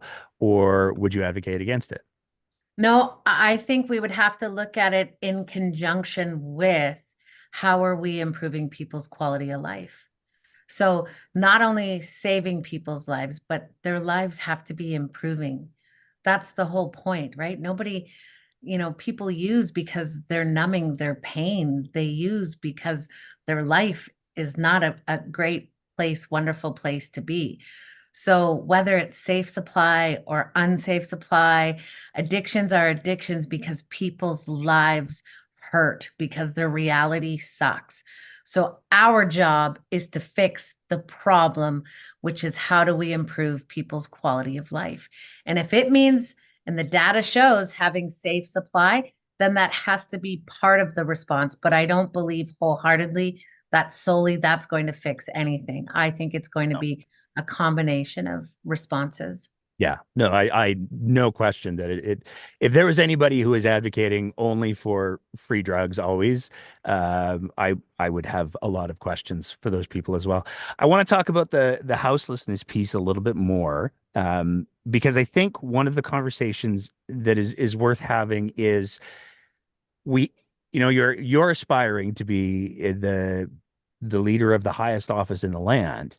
How would you lead the conversation around houselessness and the stigmatization that exists towards people who are experiencing houselessness? How would you lead that conversation? How would you change that conversation? Would you keep it the same? What would be your approach to that? The approach would be we were just going to create some legislation and invest in affordable housing. We're just going to do it. End of story. There's no reason not to. It's embarrassing. And I shake my head. It's 2024. We had a $5 billion surplus.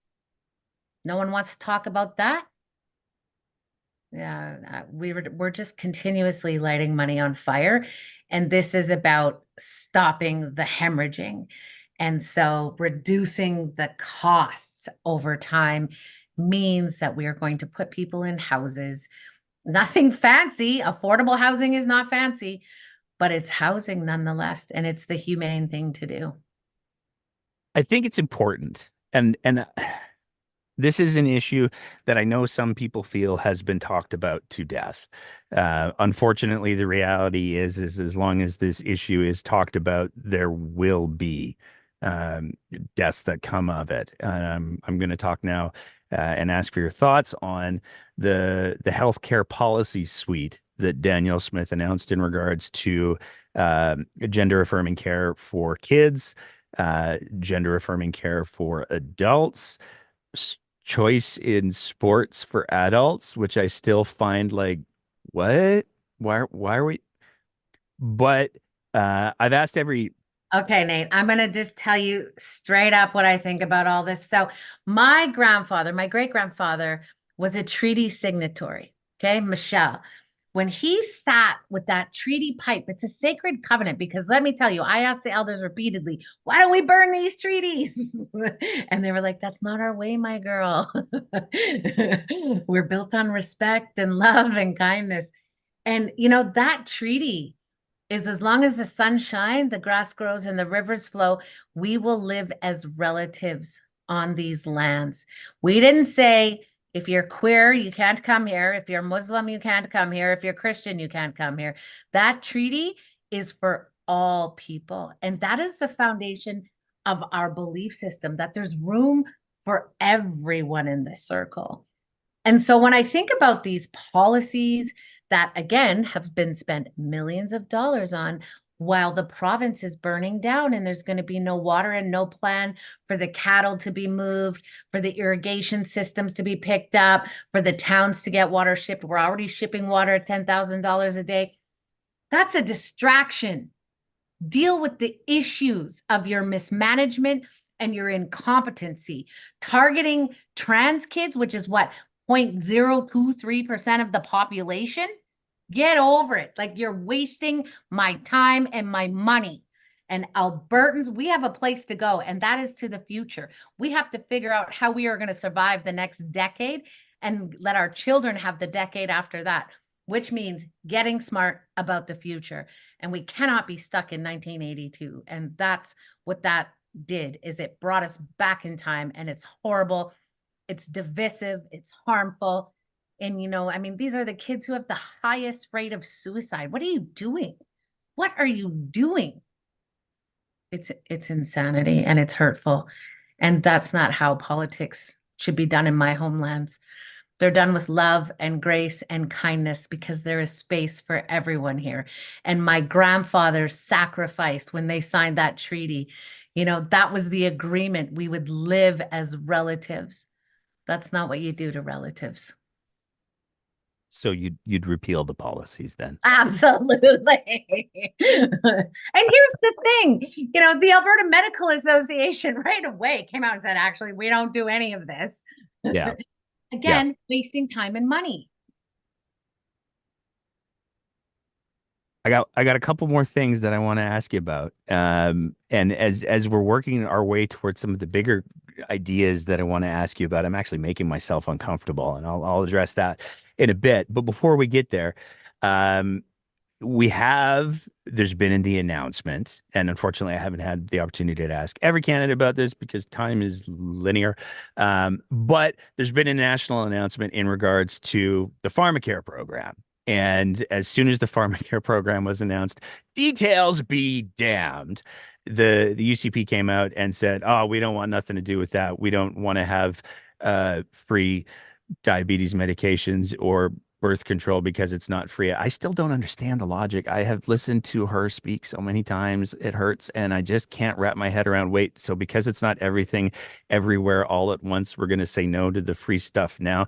It's very confusing. What are your thoughts on the pharmacare, National Pharmacare Program, and would you bring Alberta in were you to become the Premier of Alberta? Yes, yes, and yes. I think anytime that we can partner and lift the financial burden off Albertans, that's a smart move. And so if the federal government has said we are going to invest in healthcare for your citizens, excellent. Let's do the agreement. Let's do the partnership. Because here's the thing that I'm witnessing. As we see the legislators sit in this beautiful dome in our fancy chairs, I would say all of the people in there can afford their medication, can afford their birth control, and could help their niece or their grandchild if they needed to. If we look at the majority of Albertans are struggling to pay their utility bill, which has doubled in the past year, right? They don't want to have to take on extra costs and expenses for diabetes medication for their mom or their mother-in-law. I mean, people looking after aging parents, this is a real thing. How can you afford to put your parents in a care facility? Do we even do that anymore in Alberta? Have you been to one lately? Have you seen the services one lately? As I've been touring around and visiting people, I am absolutely mortified at how we treat the elders, the people who built the foundation of where we live. Their blood, sweat, and tears is in every institution that we have the luxury and the privilege of participating in. And yet we can't afford proper care for a lot of these facilities, inadequate care. I mean, it just completely dumbfounds me. I think it's irresponsible and reckless, and it's time to clean it up. I hear the carpet in the legislature is very nice too. It's actually, I just think about the bugs that live in it, but it is Oh, fluffy. I had an MLA once tell me that one of his favorite things to do was to take his shoes off and just scrunch the carpet with his toes. And he was like, if you ever get the opportunity, I was like, I don't think that's going to happen. But he said that the carpet was truly remarkable. Okay, who is the strange one, Nate? Out them. I can't do that. He's far too nice of an Oh, individual for me to risk embarrassing in any way. And he's a good dude, so I'm not going to do that. you're good. You're nice. Well, that's open to interpretation. Because here's the thing, there are some more issues that I want to talk to you about. And as we've been winding our way through this conversation, I have had my own little sort of like, moment with myself because, and I'm just going to say the thing and then we can hopefully get into the issues if you're not too mad at me. But one of the things that I've been really looking forward to since we set up this conversation is I was really looking forward to having some conversations with you about truth and reconciliation, about the complexities that exist in the various different. I didn't even know about your background with all the governance stuff. That's why I was like, oh, do we still have to talk about the NDP leadership race? But there's a lot of nuance to the governance structures that exist between the provincial government, the federal government, municipal governments, and First Nations governance structures. I'm going to phrase things carefully. Here's the thing that I want to apologize for in advance. I'm just realizing now, and part of it was probably due to some time limitations that I had imposed with some of the other candidates, but I'm just realizing now that I did not ask any of the other candidates for their positions on truth and reconciliation or relations with First Nations. And so before I ask you any questions on any of those things, I just want to own that out of the get-go, and apologize because I should have. And so there's my little like, oh, damn it moment that I had about 15 minutes ago. Yeah, and it's an important moment. And I hope those of you watching and listening, this is the work that we have to do. And this is why it's so important that I'm part of the conversation, because Yes. we are here, we exist, we're political, we're intelligent, we're capable, we're competent, and we care. You know, as many times as I said, why can't we burn these treaties? They haven't kept their promises. Why should we keep ours? The elders, time and time and time again, you know, talked about, you know, we lifted our pipe. That's our most sacred object. We made a covenant between Creator, Gitche Manitou, between God and the commissioners, that we would live together and look after one another and look after the water and the land as relatives. And so, you know, I'm thankful that those elders instilled that in me, because it helped to subside the rage, because there is a lot to be angry about. But what I've learned is that rage and anger doesn't solve problems. And I see it in the legislature. I see the frustration in our own party, and we're not able to fix the problems, which is why in 2027, we're going to be the government, and it's not going to be fancy. We're just going to clean up the mess and help move us in a positive, strong direction for what the next decade outlines for us. And it's going to be work for all of us. All of us are going to be adapting and doing things a little differently. You know, one of the first things, Nate, that you know, really surprised me coming from Indigenous governance, and I've been privileged to be in the big house, in the long house, in the Sundance lodges, and you know, and all of the governance, there's ceremony and feasting and, you know, this deliberation and building consensus. So it sometimes can take, when we're doing the Great Law of Peace, it takes like 10 days and 10 nights to get through the process itself of governance. And so, you know, and then you come into this legislature space, and I remember being so condescending about heckling, and I was like, wow, who does that? That's so childish. Give me all of 5 minutes and gloves are off. And I'm like, let's go. I'm just the biggest heckler in there now. It's terrible. My mother would wash my mouth out with soap, I'm sure of it. But it's, you know, and maybe that's the gift that I get to bring with me, is that consensus building, you know, this notion of a decentralized authority rather than this hierarchical authority that we're so used to in the Western lens, where, you know, the water and the land have just as much agency and authority as human beings do. That's the Cree worldview. That's the perspective that I get to bring with me, is that we have to take care of the water and the land because it takes care of us. And when we neglect them, we're neglecting ourselves. And we're going to see the result of some of those choices. And so we have work to do. I mean, we've had record contamination down in the Delta, in the Athabasca. I mean, there's no reason for it. With record profits, with the innovation and the research, there's no reason for it. So clean it up. I love how you just end on these like little one-liners. It's fantastic. Um, I do have some questions that I want to ask about that, if that's okay. Sort of the complexity that exists between those governance structures, because as you highlighted there, um, the traditional, and I'm choosing my words so carefully, I'm going to screw it up anyways, I know it, but the traditional governance structures that exist and were handed down within First Nations, which are different between different nations. And that's a really important thing that I think that we don't talk about enough. Those exist at the same time as the governance structures that were imposed by the Indian Act.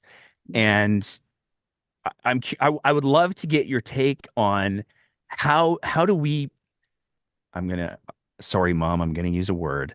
How do we unfuck that? Because there is for somebody, I speculate for somebody in a role like yours, you're taking part in the colonial, Colonial.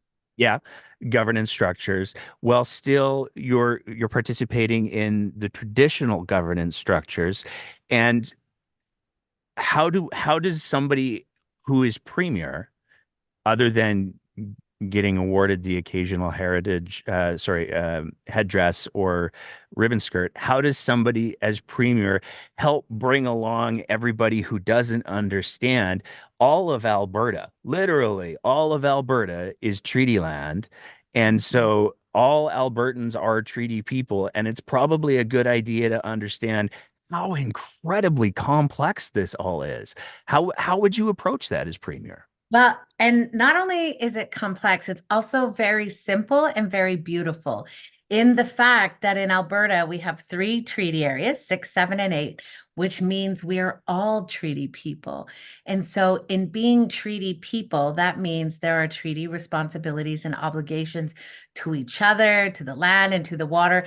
And so, in understanding the rule of law, and our constitution, like, treaty is the foundation. It is what all of these systems of law are built on. And so it's an opportunity to remind us of our rich, beautiful history so that we know who we are as a province, as a people, because the elders have always said you have to know who you are in order to know where you're going.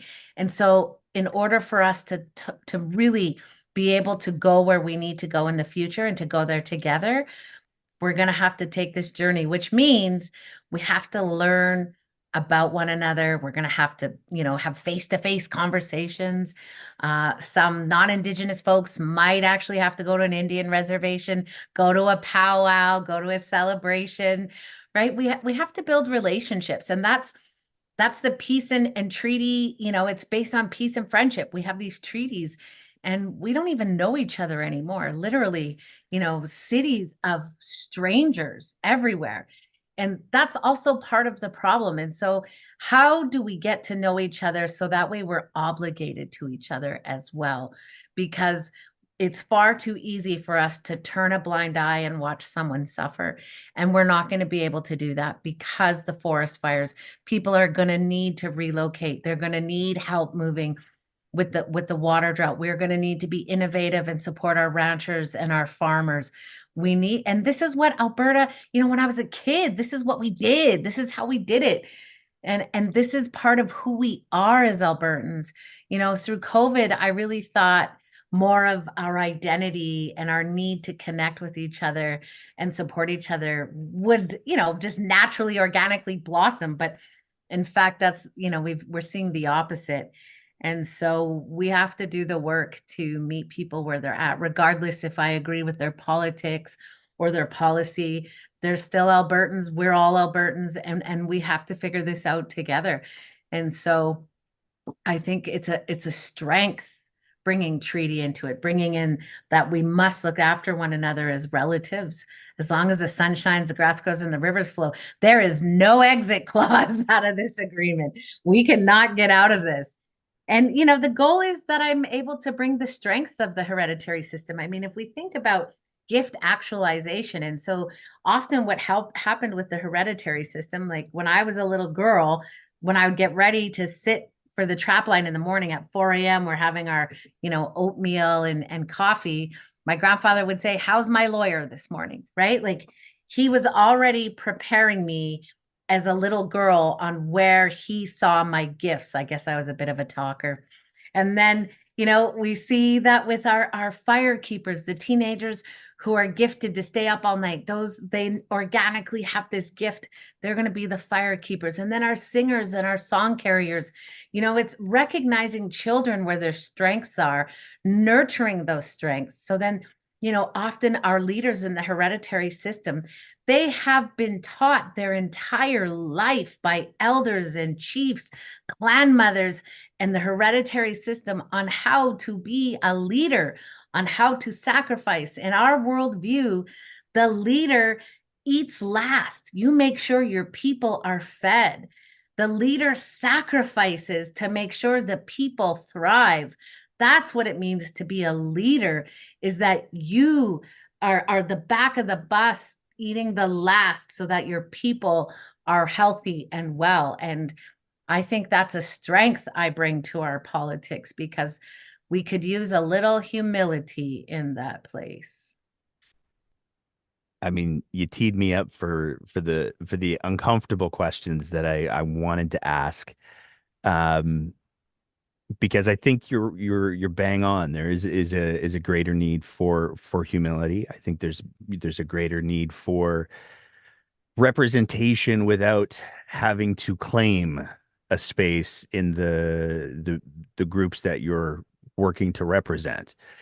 Um, we have seen the current premier of this province not simultaneously, but alternately claim to be of Métis ancestry. We have seen her claim to be of Cherokee heritage.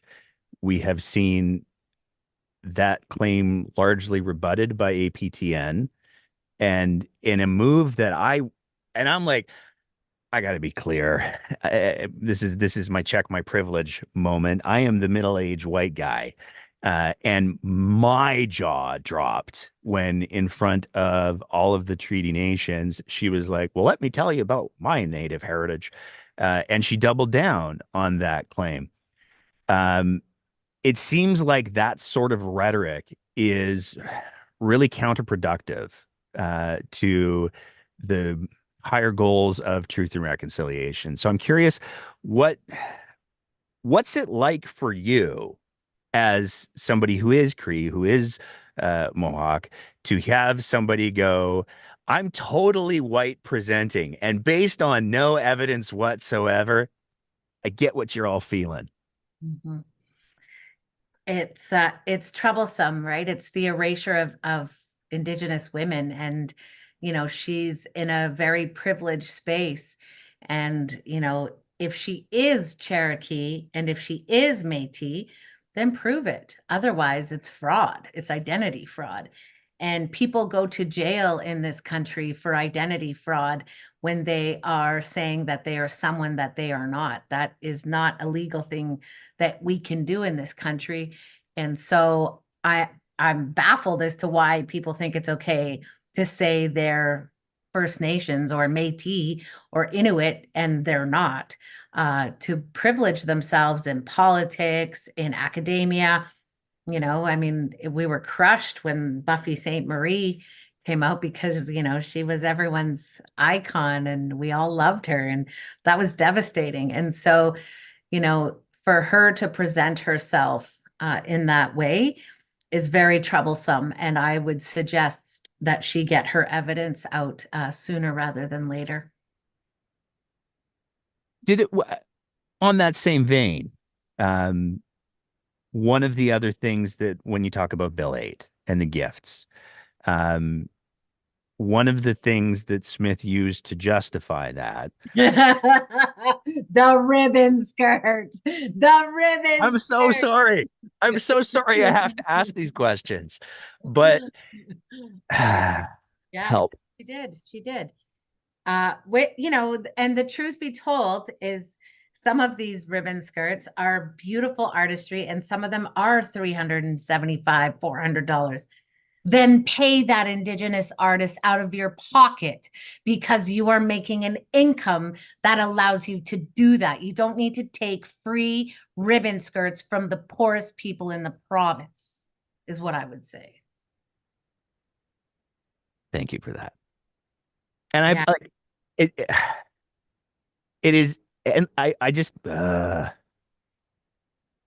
is endlessly frustrating for me. And again, totally taking a sec to acknowledge my peak middle-aged white guy privilege in the province of Alberta. It is endlessly frustrating for me to see the performative nature with which people wrap themselves in First Nations and Indigenous and Métis stories and history and regalia when convenient, and then are horrid. I don't like that, and I'm very sorry that people keep doing that. So there's that, I guess. Yeah, we have work to do, and that's You. that's the beauty of the TRC calls to action. The commissioners work tremendously hard, and so that's government's responsibility to make sure that institutions, whether they're education or healthcare, that we're implementing these calls to action, that we're ensuring that every citizen in this province, whether they're First Nations, Métis, or from anywhere else in the world, that they're getting adequate, proper services and access to what they need to live a comfortable life here in this beautiful province. The prosperity that this province has experienced is astronomical. So we should expect institutions of excellence. Oh, I know what line's going to be the promo line for this episode. I just have I have high expectations, and I've been very, very disappointed with what I've witnessed, and that's why I'm running. It wasn't like I thought, ooh, one day I want to be the premier of Alberta. That wasn't the goal at all. But you just can't sit back when it's this awful and this horrendous and do nothing. I have to do everything that I possibly can to change things for everyone. It's horrible. And it doesn't need to be. This is the the craziness of it all. It actually doesn't need to be as chaotic as it is. I gotta say, I have been intrigued at the idea of the NDP leadership debates. I'm excited now. I think those are going to be. Oh, I'm going to be watching you. The fire and the passion that you bring to all of these topics is really, really admirable, and the patience that you showed me also very much appreciated. I want to give you the floor. So I've gotten through all of the topics that I wanted to try to get to awkwardly at times. What is it that you want people to hear? What is it that you want people to know? Please include your website and all of that good stuff in here as well. The floor is yours for however long you want it. Thanks, Nate. I want to thank you for inviting me and for the work that you do. It's really important that you're sharing not just mine, but all of my colleagues' perspectives. So that way everyone gets a full picture of who we are during this very exciting time, because we're demonstrating that we're just not competing to be the new Democrat leader. We're competing to be the next premier of Alberta.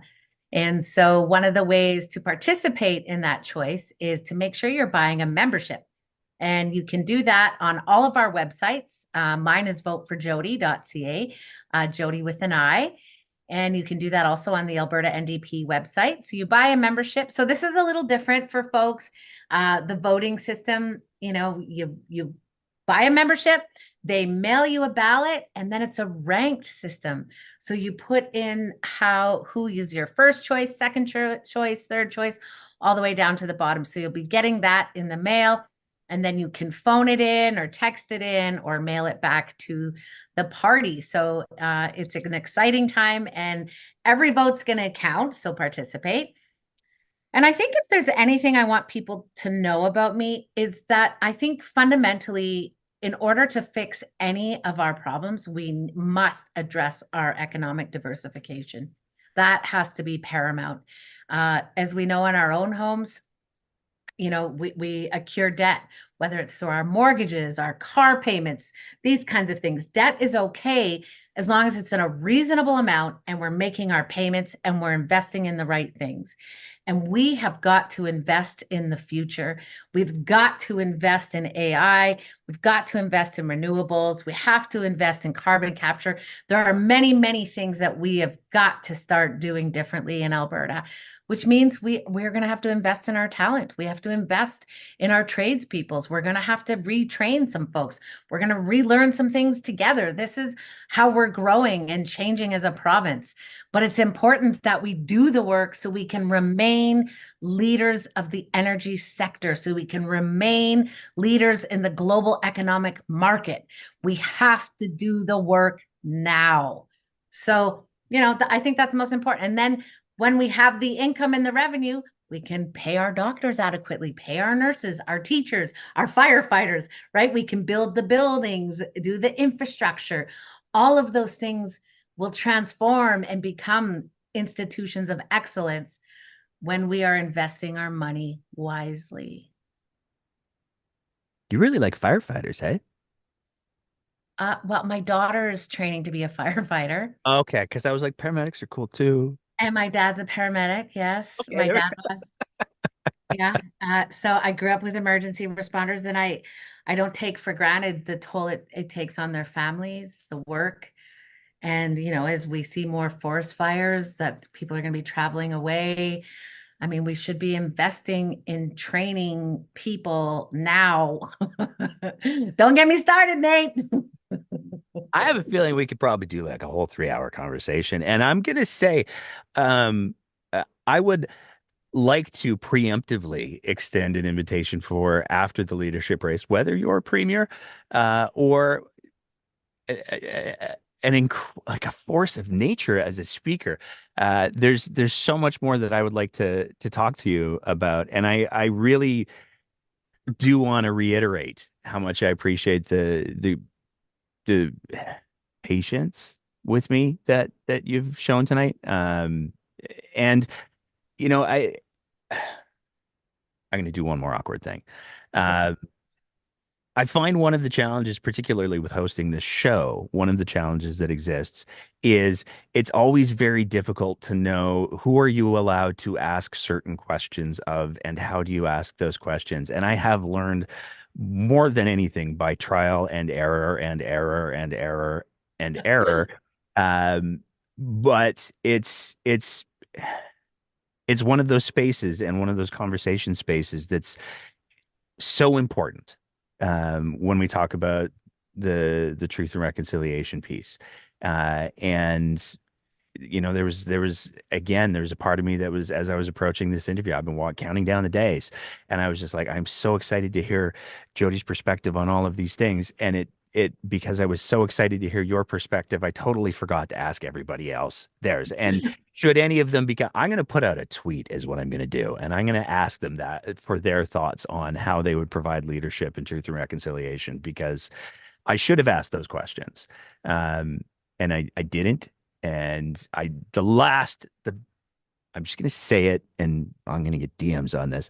The very last thing that I wanted to do was in any way make you feel as if I was, I'm going to talk to the, I'm going to get in so much trouble. I'm Well, going to, here's I the got to thing, talk Nate. to the indie, and I don't I want, am Well, I am the first First Nations yes, person to and that's run for huge. leadership, right? So, yeah, we have to have these conversations. We're breaking down stereotypes. This is how we work through it. We have to have the uncomfortable conversations.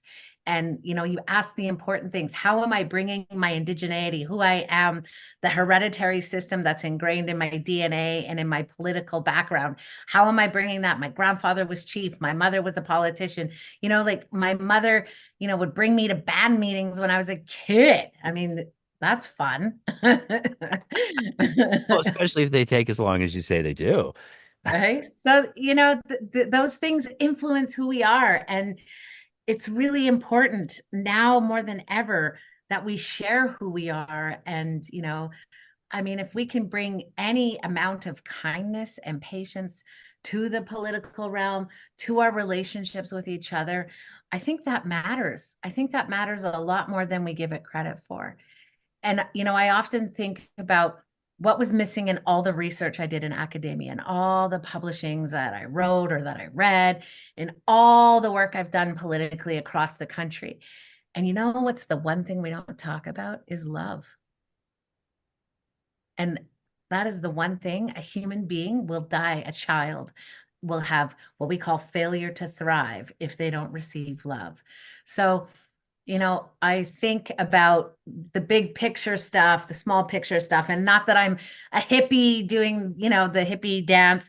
I just think, really we need more kindness, more love, more tolerance, more patience, because we have to clean this up together. We have to prepare for future generations. We have to get our institutions, we have to fix them. because they cannot continue the way they are going. They are imploding, and it will cause more harm. And that is not good for any of us. So, yeah, let's get our shovels and start digging, and we can swear at each other, but at the end of the day, I need to know if my house was burning down, that I could come over and you'd help me. And I think that's important. I think as Albertans, we do that. Jody, I want to thank you for the ferocity that you've shown, the passion that you've shown. Boy, I'll tell you, if I was any of the other NDP leadership candidates right now, I'd be very, very nervous. You have a stunning, like, again, I go back to the beginning, how you said, well, I did the trap line in this and I got a couple degrees. Like the humility that you have there, you're definitely underplaying your hand, and I'm even more excited than ever to watch this race play out. So thank you so much for taking the time to chat tonight.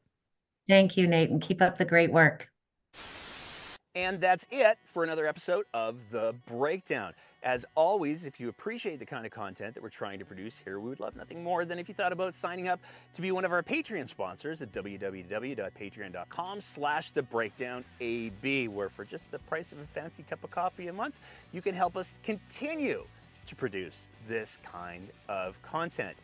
Whether you're listening to the audio version of the podcast, in which case, maybe leave a review and a rating, or whether you're watching it on one of our streaming platforms, we want to say a big thank you to everybody who is part of the Breakdown's audience. And as always, take care of each other and keep the conversation going.